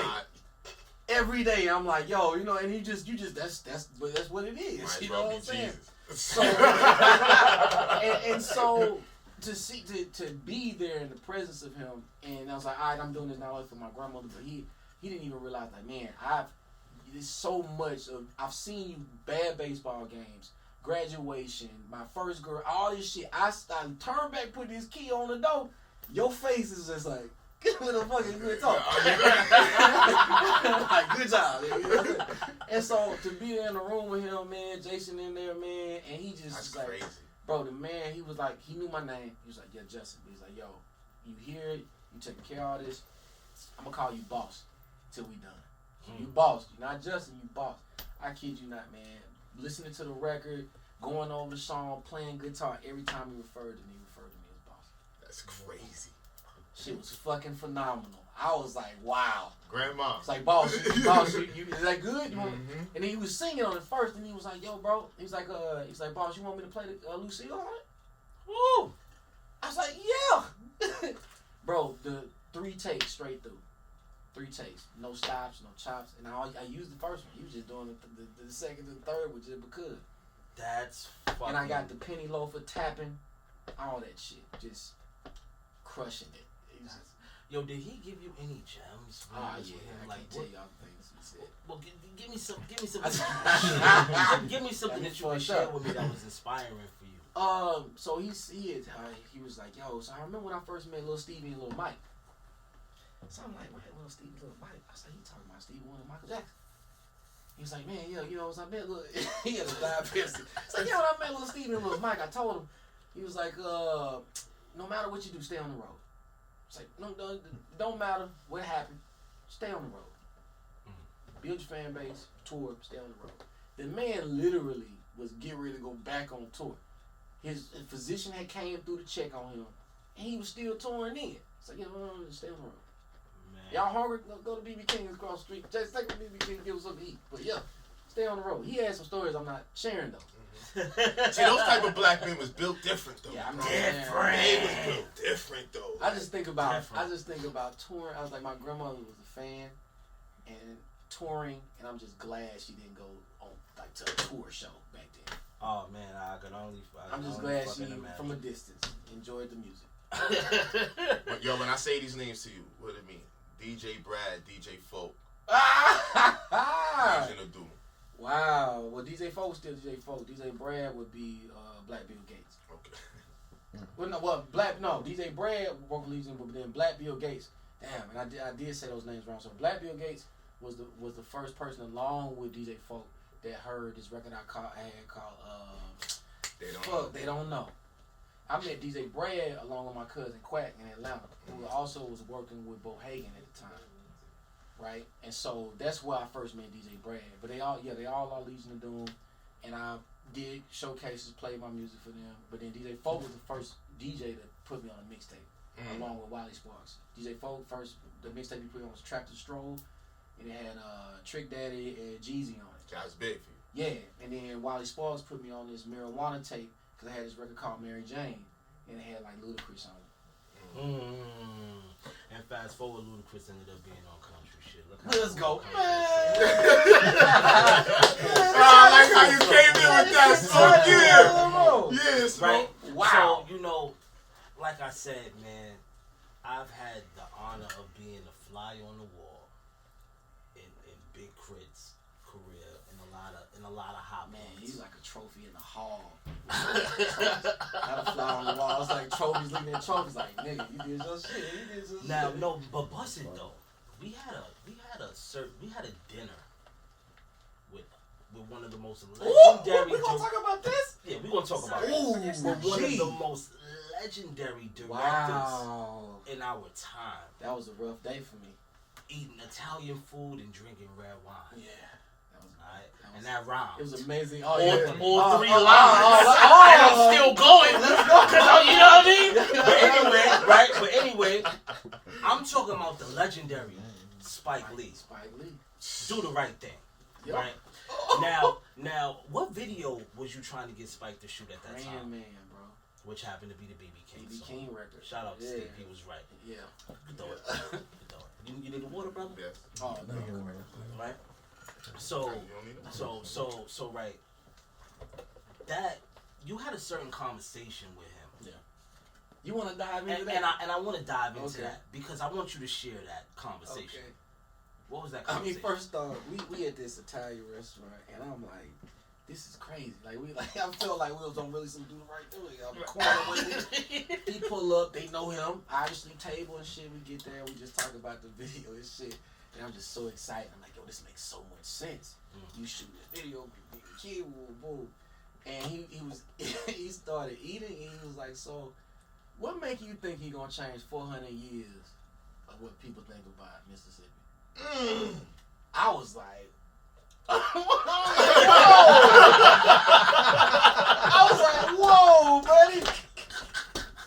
I don't fucking know. Hey, bro, my damn. Energy, yo, bro, and it was like, yo, cause you know, me and Smoke are like really giddy, like we like, yo, and I don't even think I didn't even eat, bro. I was just sitting there, bro, and then he was, and it just, I had this whole save the world mentality with my music, man. I'm gonna save the world, you know. Man, when he said that to me, it was just that, it was the beginning of people finally letting me know, like, bro, you finna put a lot of pressure on yourself, and I don't think you understand if it don't work out the way you want it to, it's gonna really fuck you up. But back then, all I heard was he was like, you can't do it. Now I know he's like, look, bro, like, this video gonna be amazing. But maybe you shouldn't look at it like that. You should look at it like, I'm gonna do an amazing video with BB King. But I took it as if he told me I couldn't change people's mentality about Mississippi. You know what I'm saying? And bro, lo and behold, I'm this far in my career, and people still think about Mississippi a certain kind of way. So video or not, that's the perception of it isn't about whether it's about how they view it and how they're gonna continue to view it. All I can do is keep trying to change the narrative, but I can't force it. So I remember leaving and I was just so depleted, and the video didn't even happen. The trajectory of my energy, I feel like, played on how it even transpired. It was like I realized I didn't even really want to do it because I felt like he was like, that's not gonna do nothing. And I'm like, man, I got a record with BB King. Mind you, I've been in the studio with two profound artists, bro. I ain't gonna name them, and they told me getting a record with BB King is impossible. Cause they were like they sent records and he never did it. And I had got BB King, so I'm like, put shit. Their shortcomings on you. I'm like, shit, I'm in with Spike Lee. So it ain't even his fault. I think I let my insecurity about what he said, and I didn't even question it. I didn't be like, well, wait, I ain't say what made you say that. I was just like, oh, okay, and I ate that shit, and then I went back to Shipe's crib, and it just was a downward trajectory after that. That's crazy. You know what I mean? Because even being with you in those times, me hearing that right now, I didn't even add that into the equation. Yeah. You know what I mean? Yeah. So, you know, being on Def Jam still at this time, right? And you know, I want to say this is what it was for me. Okay. They didn't utilize you in the way they were supposed to, right? Okay. Now, with that being said, you finally was able to get off that motherfucker. For independence. Let's go. Right? Yep. So now you get off and you're a fish on the land. What was that transition like for you? Scary as fuck. I called Dutch and Steve-O, and I was like, bro, I don't know what the fuck to do. And I think it was like working on Forever's a Mighty Long Time, right? And niggas was like, bro, do whatever you want to do. I was like, I don't understand what the fuck that means. It's like, you know what I'm saying? But it was like bro, you can do whatever you want to do now. And then that was the beginning of even being able to do a double album. The projects we put out, just really being free. And I think the day we told people that I was let go off of the label, we dropped music.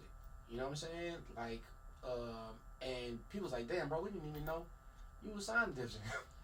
He was like, bro, you signed to Def Jam? I was like, I'm showing, like, we post the paper, all that shit. Niggas like, bro, it's more time to the Sunday. I was like, yeah, but I was with, nigga wasn't with no Def Jam. Yes, I was definitely with Def Jam. I mean, it's right there. I got a jacket that they sent me. Wore that shit outside Fuck out of here. But you know what? I can see how a nigga can think I ain't with Def Jam, because I don't even think Def Jam sometimes realize I was with Def Jam, though. Me and Dutch walk into the motherfucking, look, bro, so we go into the goddamn office one day, meet the reception. So when you first get in there, it's like pictures of every artist signed to Def Jam, bro. Every artist. I think August I seen that just got signed. And I'm looking at his photo. I'm just looking at everybody's photo. And I'm just like, oh shit, I ain't on here. Like, wait, my nigga. Been there about 4 or 5 years, and they only have a photo of a nigga. And then shout out to my rep at the time, I can't remember his name. He literally went out while I was, talking to everybody in the building, doing interviews, and bought and put me up there. And I was like, wow. Closed mouth don't get fed, right? I was like, wow. I'm on the wall. Fuck it. That's history. That's history, B. Now, speaking of history, thanks. Yes, Get that shit off the glass for me. Right? Because I'm missing so much history in these footnotes right now. I love talking to my brothers that was actually involved in this. Definitely. Because I wasn't. And I always felt left out every fucking year. Oh, word. Right? It was the XXL Freshman cover. Oh. Right? So all of my peers got on this cover. It was elite. Right?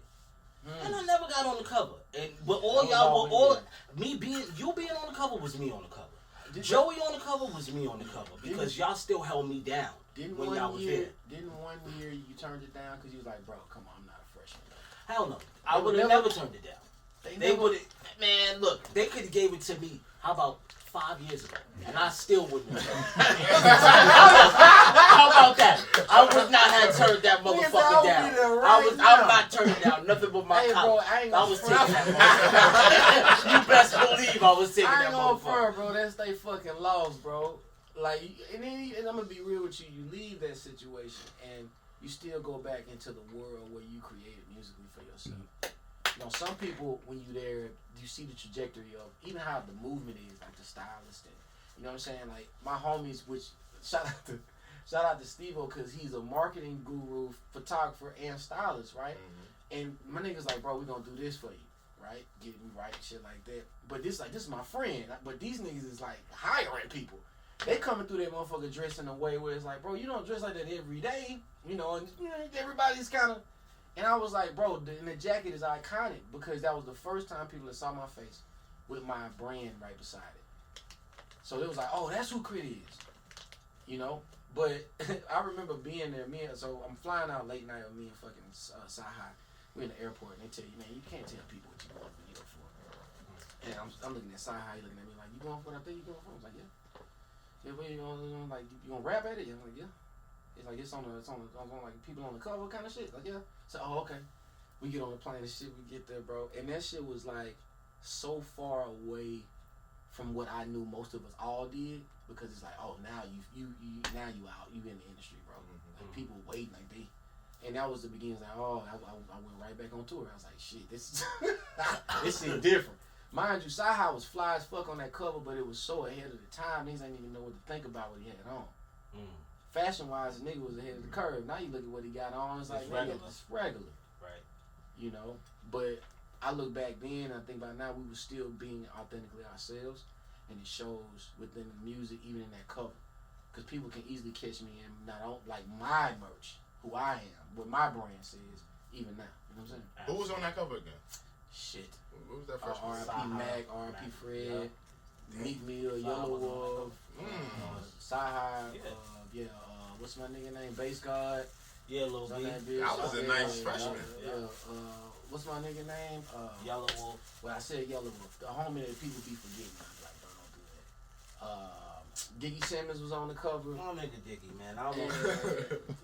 And what's my G? The other young cat. Lil Twist. Lil Twist. Yeah, I remember that. I ain't get on that one. That nigga named everybody, yo. Yo, hold on. Bro. Nah. I gotta stand up. Diggy Simmons over Smoke DZA. Nah, that's okay. It's okay. No. It's okay, I'm your man. I'm your man. Hey, bro. No, I'm your man. Nah. Hey, Nah. No. It's okay. No.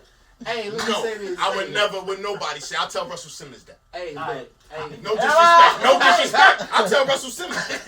Hey, No. We not doing that. We is not doing that. That's not. We not doing that. Yo, show. We not doing that. It's okay. It's cool. It's okay. I'm sorry. It's good. It's okay. But we not doing They that. can have that shit. Man. That's crazy. That's. Don't worry about it. I'm mad over that. Not worry. I didn't. It's okay, man. That's my man. That's Harlem. I gotta represent Harlem.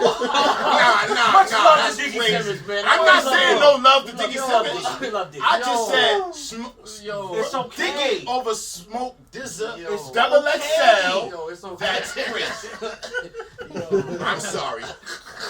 That's your Broadway's take. That ain't got nothing to do with Big Krit or Smoke DZA. That's your Broadway. Double XL, that's crazy. All right. All right. Live from the underground. Bro. Yeah. Speaking of being live. Okay. Live from the underground. Okay? There's a couple other niggas I'ma say too, but I'ma just leave it alone. It's a double entendre sorry. when I say live from the underground. Yeah, This is the underground, and I'm talking That's about crazy. and I'm talking about one of my favorite projects from me. Live from the underground. I happen to be on the Live from the Underground tour. Yes. Which is one of my favorite tours. It was amazing. That I've been on. Now, for a number of things. Okay. Let me share something personal, because you know I like going in my personal bag. Let's go. Right? So, you know, I just had kids around this time. Yeah. You know, my twins was maybe like, I want to say, terrible twos. Yeah. You know, $400 a week. Babysitter. Y'all remember the line? Okay. Babysitter. Yeah. Bitch won $400 a week. Every That day. was real. That Yeah, was real. yeah. You know what I mean? And then, you know, it should be Chanel calling me. Yeah. Stressing me out because Walmart baby parking Sean lots, stressed- we all shopping. Walmart You park, out there everybody like, you're shopping. Like, what you want, Smoke? I get you on some drugs. I get you. I'm Yeah. circling the parking lot like I can't find my car, or I'm waiting to get in the club. I'm waiting for my friends. I'm circling, and you know, at this time, I had my telephone. We had a family plan. Yeah. Right. Okay. And she cut my phone off. Right?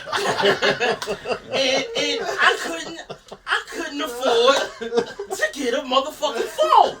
And I think the iPhone 3 might have came out, right? Brand new Some shit. brand new iPhone came out. We was in Dallas. I Ah. will never forget. We was in Dallas in the Walmart parking lot. And I'm pulling out the little bit of hair I got left on my I had a season. You still I had a seat. Yeah, I'm pulling the frontals out my seat. Right? Big Krit comes to the side of the bus and he sees me distraught.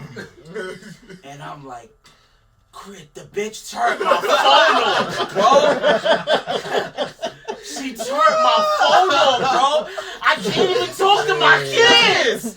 Mind you, my kids ain't talking. They're only about 2, right? So you say, man, fuck all that shit, man. You know what, man? You need your own phone line. I'm like, Krit, I ain't got no credit, bro. I ain't got no credit. How am I get a phone line? You say, man, come on, let's go to AT&T. Yeah. Big Krit got me my motherfucking first. That's phone line. ill. That's ill. Wow. How about that? Bro, I forget, bro. That was just How such about a natural that? thing. And bro. it was about $1,000. Yeah, you was a yeah, real we was Krit. How about that? Because I ain't had it. We was about 2 shows in. I couldn't afford it. I needed a couple more shows to get to it. Right? And because, you know, niggas sending money back home. I still got to do shit. Yeah. How the fuck am I getting a new phone? Big Krit got me the iPhone 3, nigga. Wow, bro. Got me situated. I ain't never been on a family plan ever since. Sorry about that, nigga. Bro, it was just such a natural thing to do, bro. I didn't even log that one in my memory. I just know my nigga was so upset in the parking lot. I was like, my nigga, whatever we gotta do to make you happy, bro. Cause, bro, you are like, again, like you a beacon of happiness, and so I know it's like, yo, Smoke gonna be unhappy on the road. We all gonna be unhappy. Terrible. And I'm like, I gotta get this nigga mine right, bro. So here's $1,000 on the phone. Nigga, I need this nigga to be happy. Smoke DZA got a perk every morning. Like, yo, what we doing, bro? Like, nigga, no. My nigga was like, bro, you want me to get you anything? You want me to get you need some drawers, some socks, my nigga? I'm up there just riding on the bus. My nigga in the parking lot, like, bro. I'm like, bro, what you need, bro? It's like, was like, man, okay. Nigga stressed out. Nigga was stressed out, man. But it's good times, man. It's good humble times of life. Yo, is that humble times of life. Is man. that the tour I put you on to the Crystal Wings? Nah, that was God damn. Crystal Wings. Alright, so we was in North Carolina at a rest stop. I had them before in Atlanta, and they was amazing. K.R.I.T was bigging these wings Super Bowl up. Crystal Wings. Nigga. I think he was bigging the wings up a day before we even got to where the wings was. I just couldn't wait of for how you to good try the it. wings was. Yo, Smoke, you gotta try these wings. I promise you, it's the best wings you ever gonna have. Mind you, 10 years later, finding out what Crystals is. Crystals is a burger spot. I should have never been eating chicken down Crystals. I thought it was a type of wing. I should have never been eating chicken down Crystals. Look, but they dropped the Super Bowl pack, bro, and they had wings, and I ate them hoes in Atlanta, and I just couldn't stop telling people about those shit. I'm like, bro, these wings is fire. And I ran into somebody, he's like, bro, we gonna get on the road, you gotta get these wings, nigga. And yeah, bro. Oh yeah, I had the wings. Everywhere in the South got chicken. I had 3 chicken wings. That shit was crazy, bro. It We was stopped the the tour spicy. bus like 2 or 3 times, bro. I'm in the back with my nigga, and my nigga's like, bro, we gotta stop the bus. I'm like, bro, we gotta, gotta make sound check, bro. We gotta get there. And my nigga's like, bro, we gotta stop this motherfucker. He was so mad. I ain't never seen Smoke don't really get mad at me, bro. That nigga was so mad at me, bro. Like, why you made me do that, bro?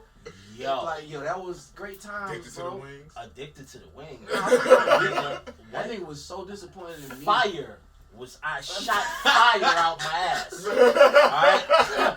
Them fucking wings was so spicy, they tore me. I didn't know what to do. Bro, but he was like, bro, we gotta stop. I sat on 2 pillows like, after yo, everything was over. I didn't know what to do with myself. Bro, that shit was like, bro, Nigga. but I was like, damn, bro. And then from that point on, it was Del 2 Frisco's and Roof Chris and shit. Yeah, man, we been eating our You know what I'm fashion. saying? Like, I make up. It's like, you know But what, look. bro? You meet, we double eagle. We shared hotel rooms in the La Quinta Inn.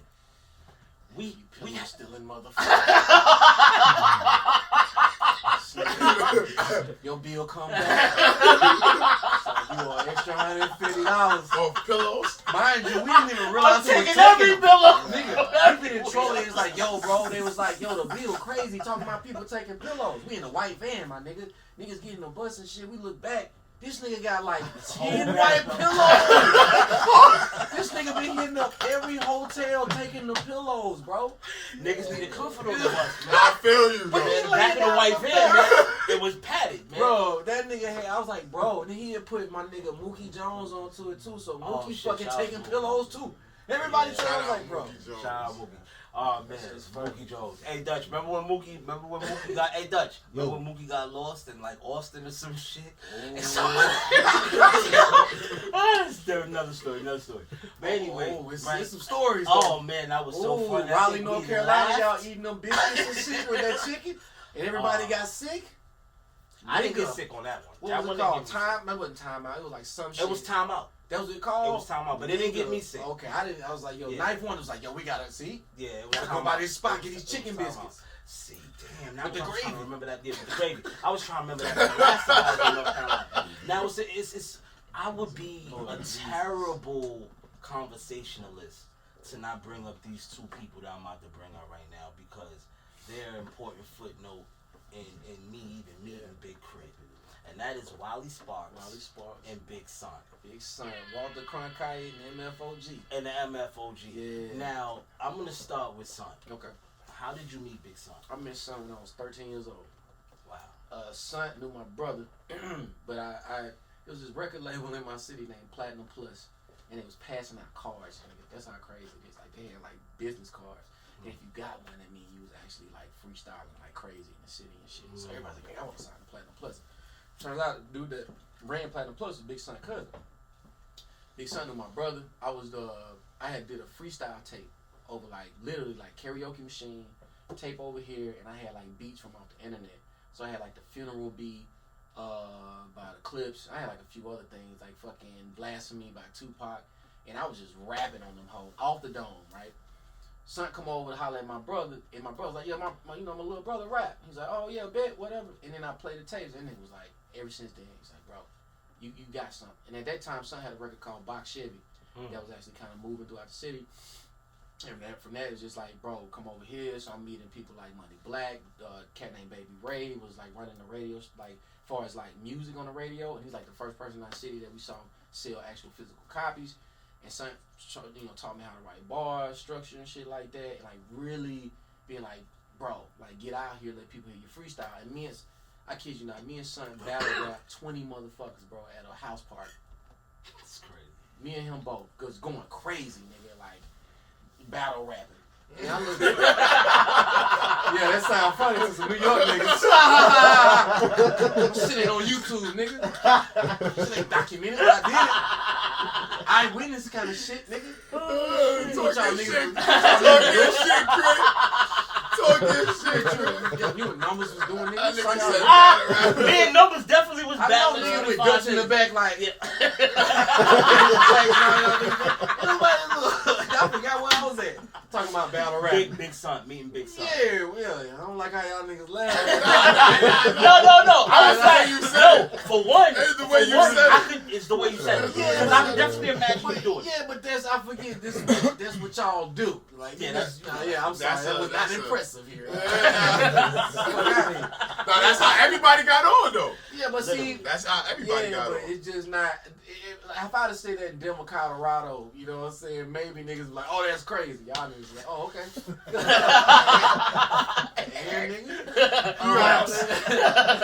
Yeah, nah, but son was like definitely the first person to introduce me to people, and then he introduced me to Money Black, which is also his cousin.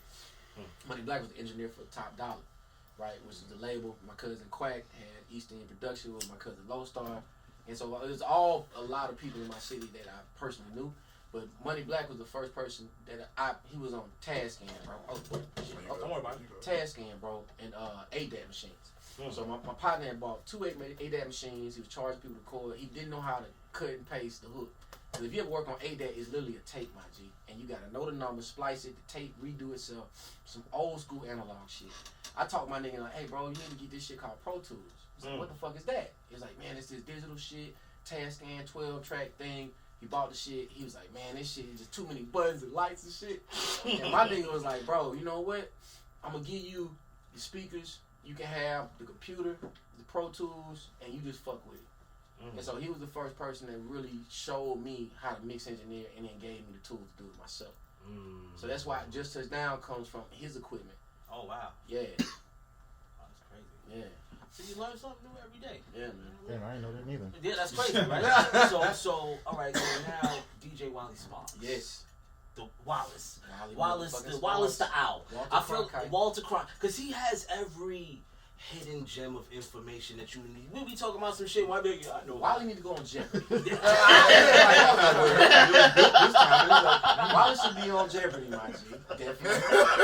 It's like, yeah, you didn't know this? Like, fuck no, Wally. Like, why do you do it?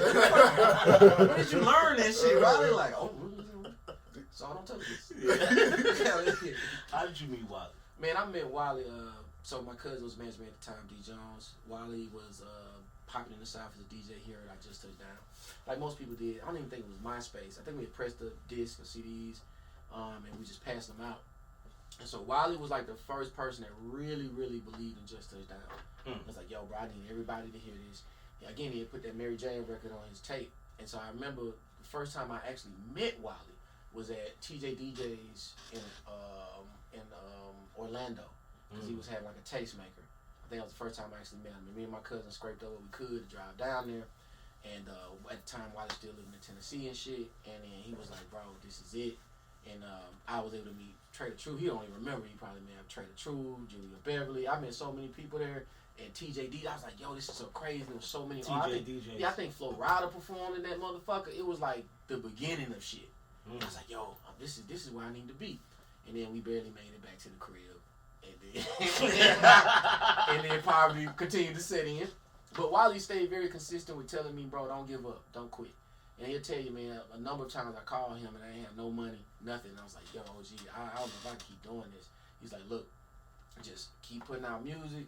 I mean, you know, if you got to go back to Meridian and do it, but I'm going to rock with you.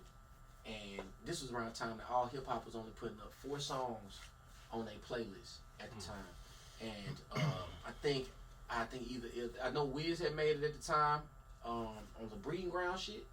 And they finally mentioned me on some random shit. And I was like, oh, I gotta keep doing this stuff.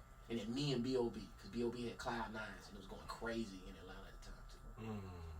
Yeah. Wow. Incredible. We need a Big Krit top 5. Ooh. Top 5 what? Well, you're saying top 5 MCs. Top 5 MCs? I need that. I mean, can I come back on a later date? My nigga, shit. No.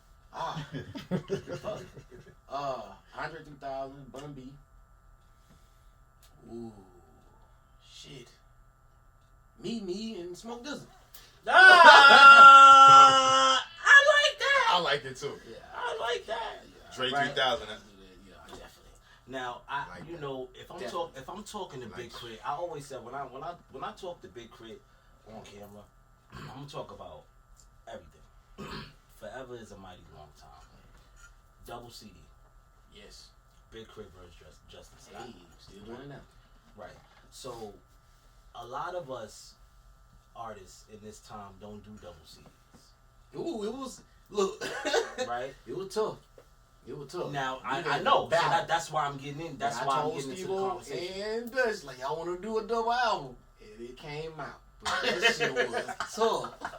It was some back and forth. It's like, let's do it. And then Wes, we working on it. It's like, shit. What kind of work went into creating that project? Man, life. Literally Forever is a mighty long time is the little boy on Forever and a Day grown up. It's like you're dealing with the same thing. I just see it. It's one thing to see it and you don't know what you want to be. It's another thing to be in it and then you trying to choose between which one is more beneficial. You know, I do a record like The Vent, but they want country shit. But you do a country shit and people want The Vent. It's still you, but when you're trying to sequence that album, where do those songs go normally? They go to the tail end. Think about iTunes, they say, oh, what's your single? Normally your single is comprised of the first 4 songs on your iTunes like album. They be like, oh, this is your strongest song, which is normally your 4th one. By the time you get to track 12, it decreases because people now listen to albums, first 5, 6 songs, shuffle, playlist, boom, boom, boom. The whole album's not getting played the same. So it was like, well, let me separate the two. I can give you everything of this side of me, and I can give you everything of this side of me, and I don't have to worry about sequencing. I don't have to worry about whether Get Away works with Keep the Devil Off. Or 1999 really doesn't go with damn, my brain just been like Bury Me in Gold. I can keep them All separate. that shit, though. All them records. And then you don't, as a listener, you don't feel bad listening to it like that either. Because I'm not making you feel like you should be in the club one minute, then like, damn, I'm in the club. You're like, you can just stay on the club side for as long as you want. Right. You know? Yeah, but it's just that the duality that we all have as artists, bro. And it comes with knowing that you put your entire life on record. People tell you which record they really like, and you make more of those records and less of the ones they said they did. But it's still Balance. you. It's still you. Yeah. I mean, it's art at the end of the day. Yeah, no, that album was a beautiful like process still in a sense. I remember working on the covers, me and Steve-O and just talking about what it looked like and just the back and forth. Then we fucking dropped the album and then we started seeing other people that would never say they was influenced by the shit. But nigga, I know where you got this fucking For sure. But we ain't the type to be like, hey, To call them out. Hey, nah, you got we that just from like, me. thank you. Yeah, We'll take you know, it. Yeah. imitation is the greatest form of flattery. Yeah, I like that, but does it go with bank accounts? No. I like that one. Fuck, I was like, yeah, it need to be mixed. Get me The out. greatest form of flattery and bank accounts. My nigga. Shit, it's fucked up. Nigga flatter the fuck out of you, but you broke as shit. Whoa, buddy. I don't like that. I think Nigga, bring it back. Yeah, come bring on it back. Then pay it forward. Put me on. Yeah, I like, Say, you know what? hey, you did this for me. How about? What sound effect? I don't know. Yeah. That was my, oh wow. Oh, Right? So Big Krit is an A+ performer. oh, I've thank you. learned so much from watching Big Krit perform that I've taken from my own shit. Right? How you move on the stage, your cadence sounds on the record, how it sounds live. A lot of artists can't duplicate that, model that up, and give it to the world. Yeah. Hence why your shows do so well. Yeah. Right?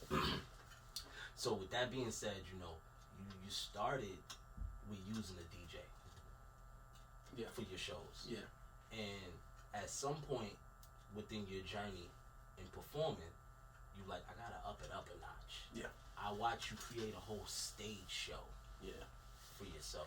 Yeah. Now, a lot of artists don't take their craft as serious as other artists like yourself, right? Yeah. Because not only the work goes into that, but the money goes into that too. Yeah, that's no, right? That's like, you shouldn't do that. Man, look, I don't think we can do that. Bro, I really want to do that. Look, bro, you shouldn't do that. Right now, no, bro. now, with you just being this fucking, what's the word for it? This coveted musician that you want your shit to sound a certain way, right? What made you get to the point where you want to use a live band and not want to rely on a DJ playing your record? So I would say this: DJ still rock with, and still have even when we have live instrumentation. What happened was South by Southwest, that same show we all did 2010. Devin got on stage, bro, and the nigga didn't have no vocals. All he had was a hook. He was rapping, doing the DJ scratching in his verse, nigga. And I was like, hold on. It's like, is he rapping over his track? He's like, no, he don't. No, it's instrumental and hook, and he got all that shit. I was like, wow. I was like, that I gotta do that because the clarity, and it was just like I was mind blown. And then I get up there, I'm rapping over the 2-track. I'm competing with the speakers. It's like I gotta get just as crunk as my actual song sounds. So me trying to do dynamics and just slow it down and be player, I can't. I gotta keep up with the song. Nigga, once there was no vocals in that shit and it was just a hook, I can be more playful. I can turn up. I can lay back. I can let them say it. And it's so clear. And from that, you go from needing what would be a hype man to not needing one. Because you're not competing with the music, so you don't need nobody to yell. Then you go to the band. Everything is just a singular feel. And I wanted that. And I saw that motherfucker do the I was like, oh, fuck. It's like, oh, this is extreme. This is legend. This is like the way you perform. And then a lot of my records is turned, bro. So if I'm up there yelling over the track, and you seen me years of doing country shit. By the time I get off stage, my voice is crazy. Done. And he's be like, damn, bro, your first 2 albums, your voice was so deep. I was like, my shit was shot.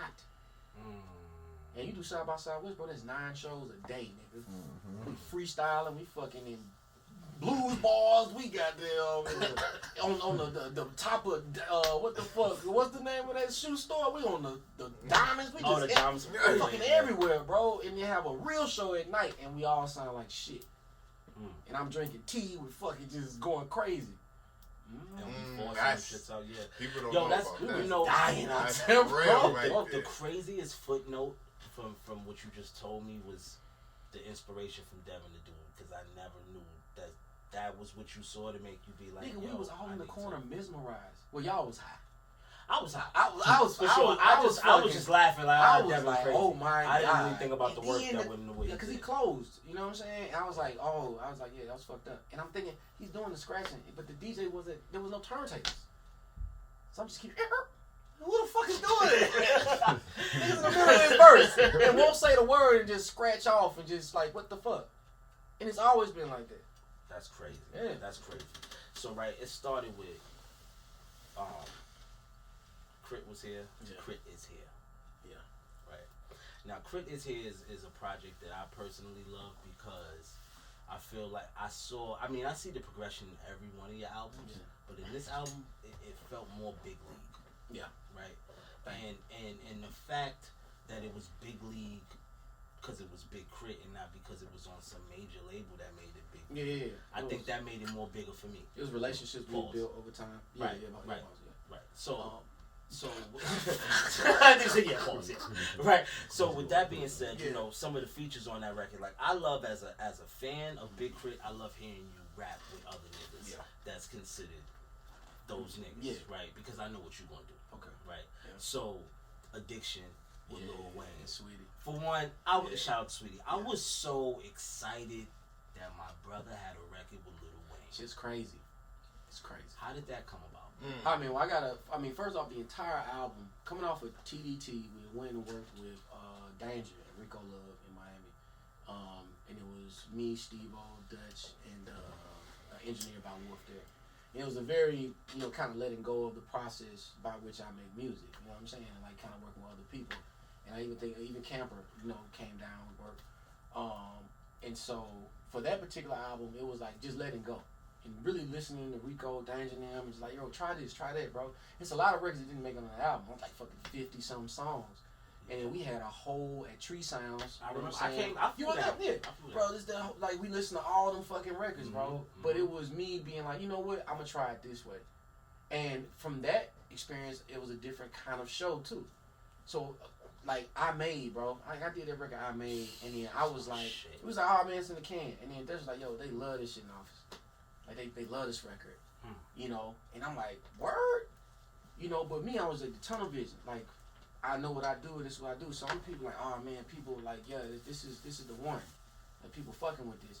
And it worked in a way where I was like even doing the shows, like a different kind of energy. It got a different kind of like a different youthful support base behind me, whether we're having Yellow Beezy on the album, having Wayne obviously, and Cole Prove It, you know what I'm saying, with Wolf on that, and then being able to do the record. Oh man, it just slipped my mind, man. I'm looking at the homie Nip right now, which I wanted to get him on the song. It was on Believe, yeah. And so it was just, it was great for what I need to do as far as sonically for my career. Yeah, that was definitely a team effort with getting me to work like that. Kind of letting go of the reins, like, bro, I ain't worried about producing. When did you meet Nipsey? Shit. That was like a few. No, I hadn't met him before that. But I had met Smoke before that though. And so, but I knew about Nip, so that's how. So, Shipes had sent me the fact he was working with Sean Kingston at the time, right? And I was like, I don't believe this. This is my space. I was like, man, get the fuck out of here. You know what I'm saying? It's like, nah, this can't be real.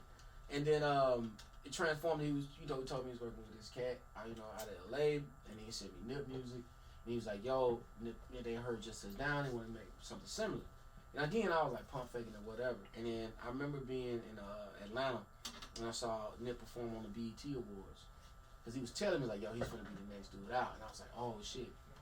But he really is making moves. And that's when the movement for me kind of started. It was like, all right, I'm going to really kind of rock with him and see what happens. But I actually physically met Smoke first. And then I met Nip, and then it was just... Yeah, bro, it was like the amount of knowledge a nigga had for just independence before anybody realized what was going on. But me, I'm like, I'm a sign. You know what I'm saying? I went in, yeah, but it was definitely like I knew, he knew what he wanted then. Right. And I was still just trying to figure my shit out. So, yeah. Another record I loved on K.R.I.T is here, Blue Flame Ballet. Yeah. Now, only song I produced on that. Right. Wally fought for that. Really? Yeah, that's the only song I produced on that. That's crazy. I didn't even know that. Yeah, Wally fought for because that. when out of the 50 songs when we was in Tree Sounds, I played that last. That was one of the songs I was like, yeah, I love that one. And to see you perform that with that art that you got going on, right? Yeah. Oh yeah. Shout out to the that came. That was fucking amazing. Yeah. Bro. That was amazing. Man, let me tell you how nervous you. Let me tell you something, man. I ain't never been so nervous to have a woman goddamn doing the art on the pole doing her thing, and I gotta rap and jump around her, bro. Got me fucked up, man. Bro, I find you. DiBiase is. I'm hearing DiBiase talk, right? DiBiase is like, yo, bro, almost whatever. You know what I'm saying? Like they getting it ready. I'm like, cool. So we got Dutch and Shyla, and you met Shyla, man. Shout out to sis. Shyla's strong as fuck, but look, small frame, pushing this big ass. That shit heavy as fuck, bro. They trying to put this shit together, and I'm talking, and they put it together behind me because we don't want nobody to know that they finna do this art form.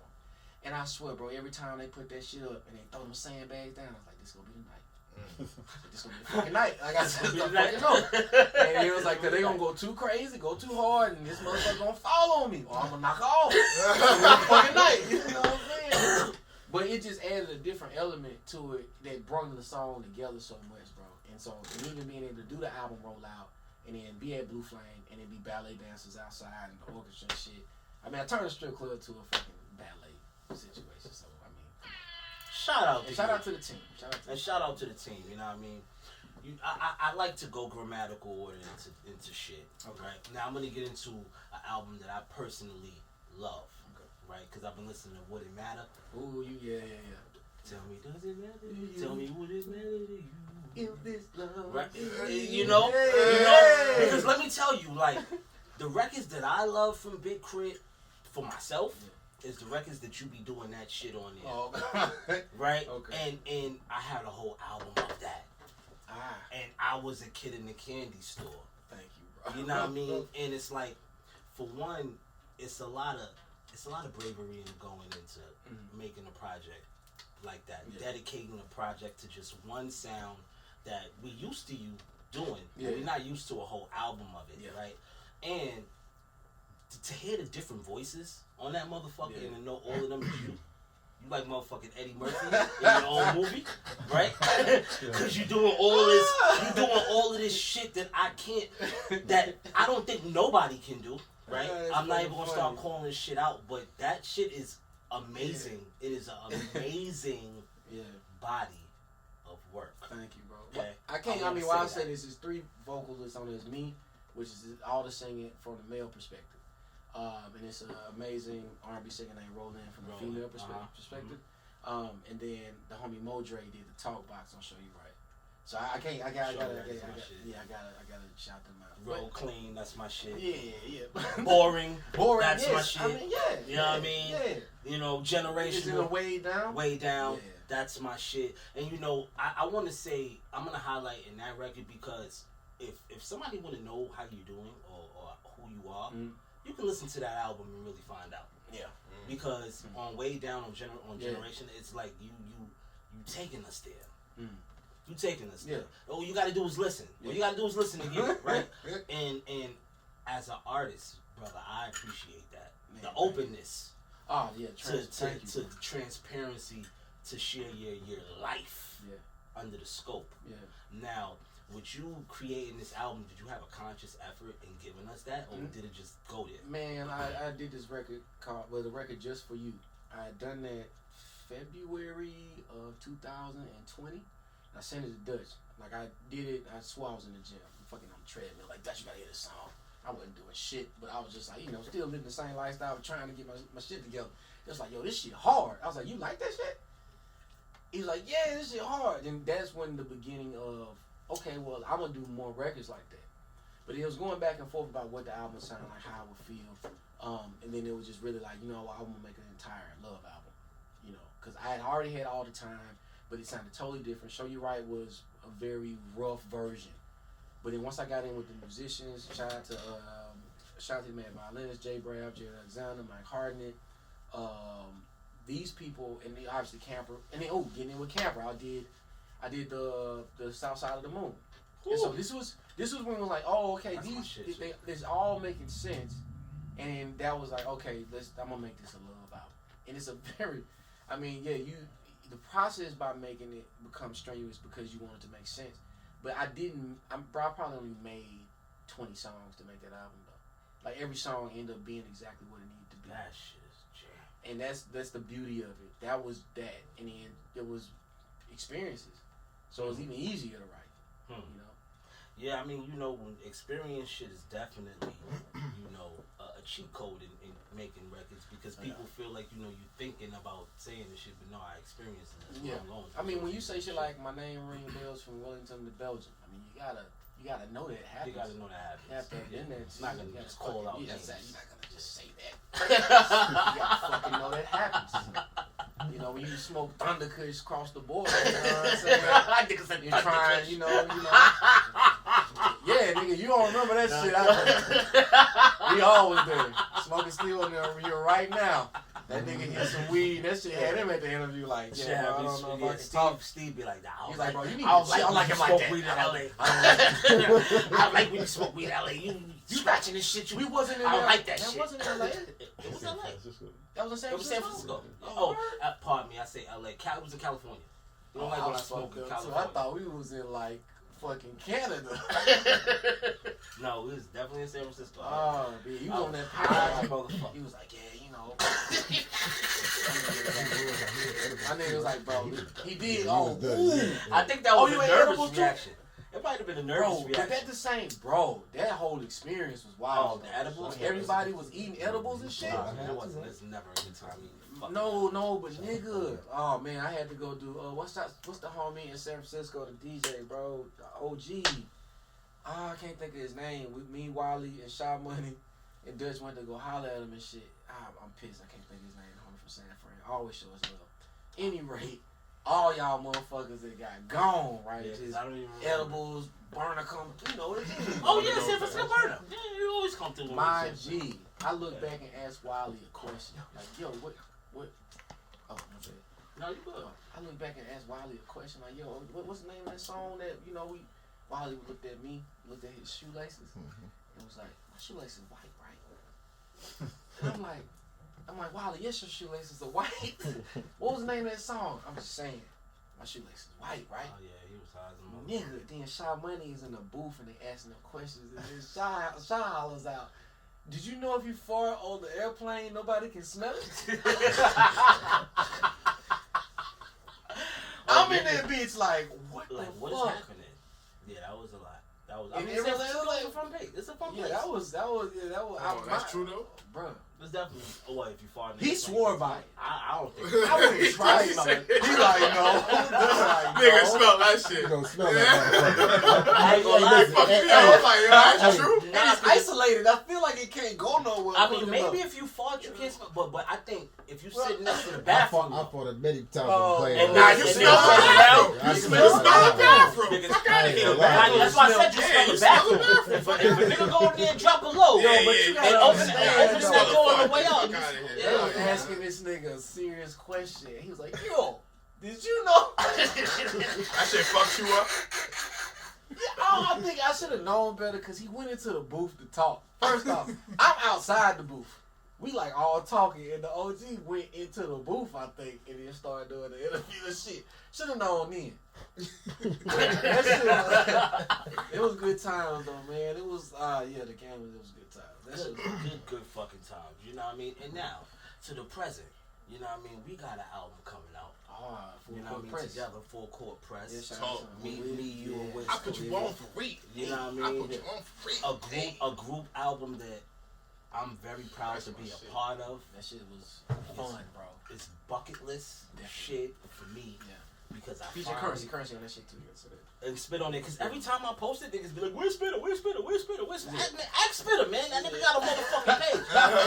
Stay off my shit. I be ready to say something to y'all niggas like, yo, what you mean when he's on the shit? Stop asking. Yeah. The fuck is wrong with y'all? Yeah, I think the degree by which we recorded it in the beginning, I don't think the understanding of that. We all was working with Girl Talk separately. Yeah. So he would come in and even that record, the record with me and Wiz, How the Story Goes. How the Story Goes. He played the record for me with Wiz, you know what I'm saying, verse on it, I think, and then I just elaborated with the hook and did a verse, and then he played did that with me with the joint that we got. So it's like, I don't know. It maybe even it's the DJ in him that also knows like, bro, this record sound perfect with this person. But we all had our own records and shit, and so I think that's what made it even doper though, cause we were being such ourselves working with him. So when we got around each other, it was like, well, I'm gonna just keep kicking the shit I've been kicking any fucking way. Literally. Because that's what it was all about. But bro, that shit was effortless, bro. Effortless. Like you said, we had 4 records before we got there. So I want to say it's How the Story Goes. The other joint, and that's what the haters get, right? Yeah. You had the record with Wiz, right? Nope. You had a record with Wiz? Nope. I had Season. Okay. And Wiz had Ready for Love. Right. So those is 4 records. Now the 6 records that's remaining that made the album. Is the records we cut in that one session that we had. That's crazy, bro. We did 6 records in the span, I want to say 6 hours. Yeah, it was like, God damn. But bro, it wasn't even like niggas was really working for 6 hours, bro. It was so much laughing and fucking. It was a lot. It was a lot of talking shit, bro. And then like, oh, we gonna do that one, and then we just fucking do it. And you know, it was literally the All-Star game. Yeah.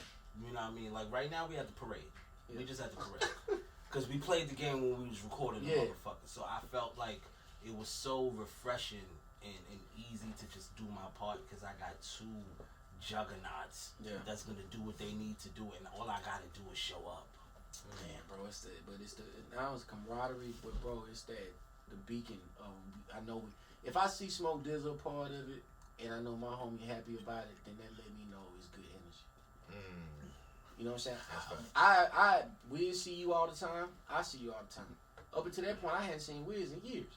Facts. Think about that. So again, Smokey there, I'm there, and then everybody else pulling up like, yo, what's good? So nigga, no, it was very much like, oh hell yeah.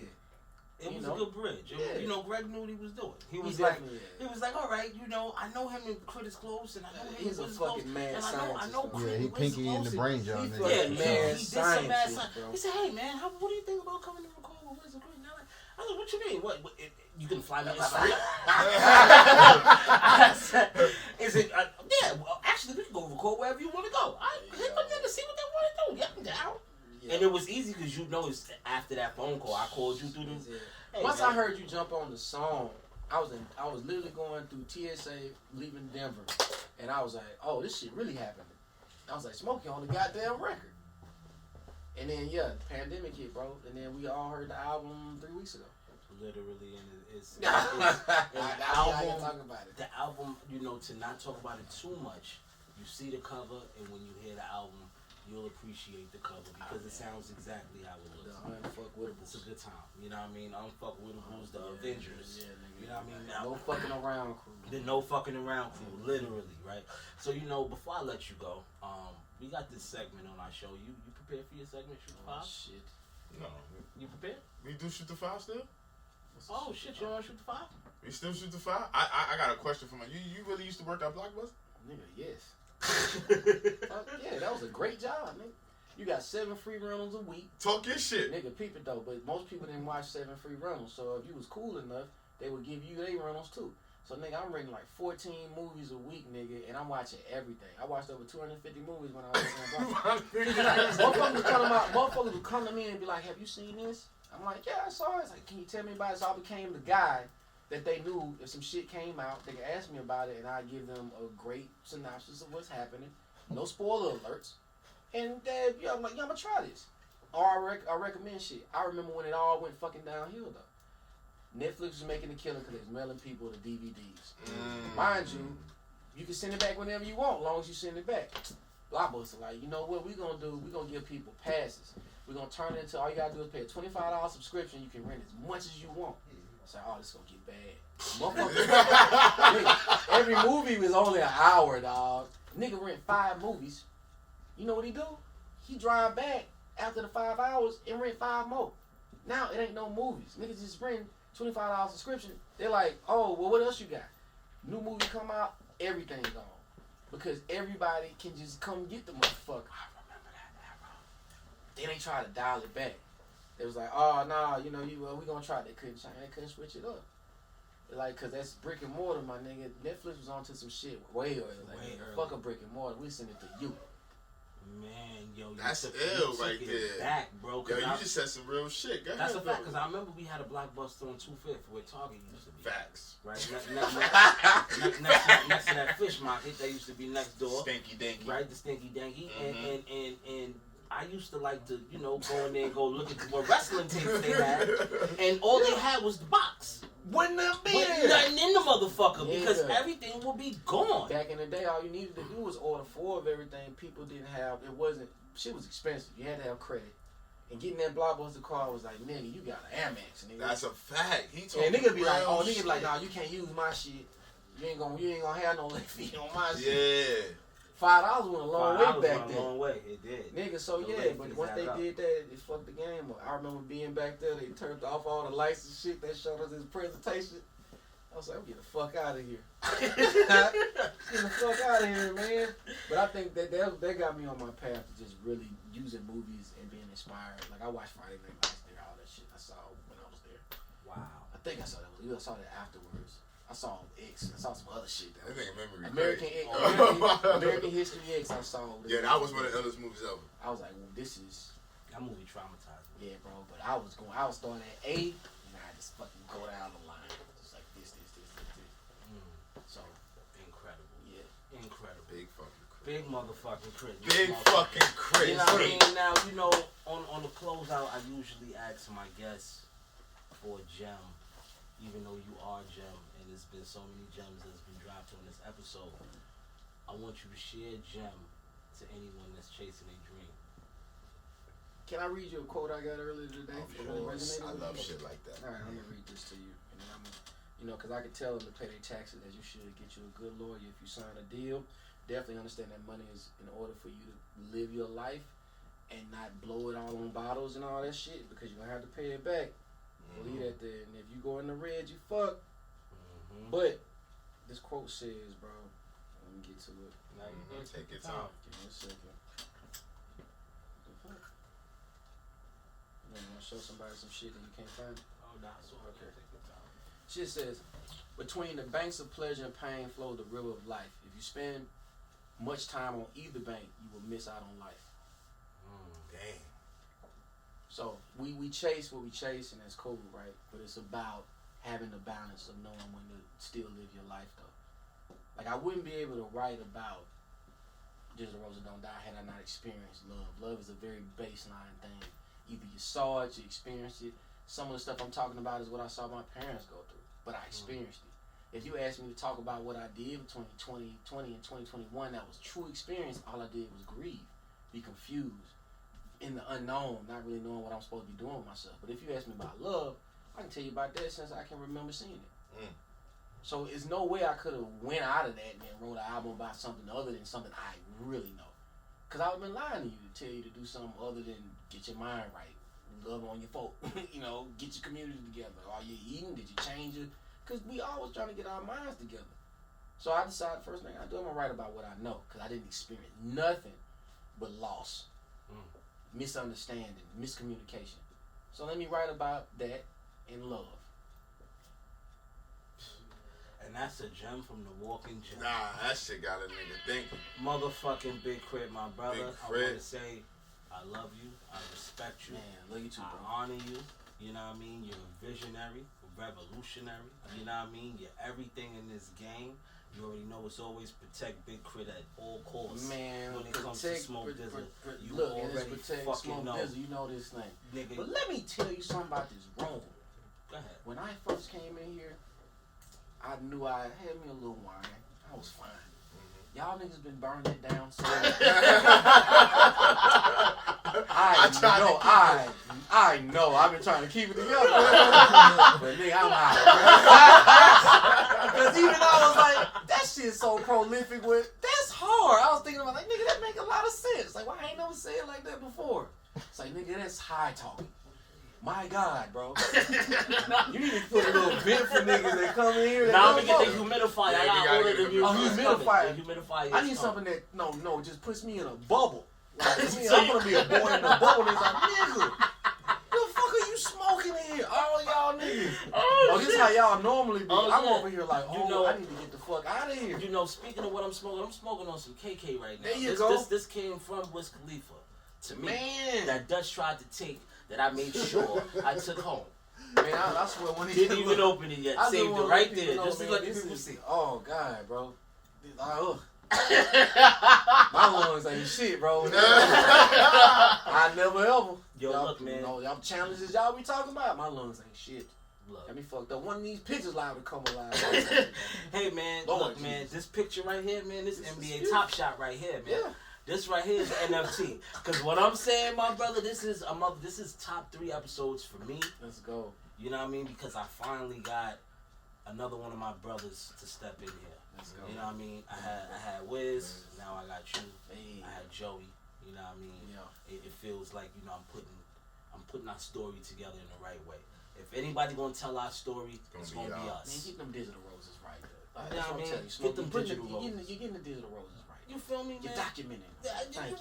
We got to. You know what I mean? Thank you, bro. Full Court Press, April 8th. The album. Oh. Smoke DZA, King of New York. Big Woo! Krit, the King of the South. You know what I mean? Smoke DZA and Big Krit. Don't get shit, yeah, claim that talking shit. about here, man. Yeah. This is what we do. What's that stupid shit you say? Yo, curls for the girls, waves for the babes, naps for the hood rats. Show Broadway ho. We got Big Krit, critical in this motherfucker, Big Mississippi. You heard? 300 block. You heard? Red line in the building. Talk you. First You know what I'm saying? Smoke DZA to Jackson, Mississippi to perform, nigga. Talk. Straight up, my nigga killed that shit, man. Holland Miles, you know what it is. Chip. Personal party. We out there.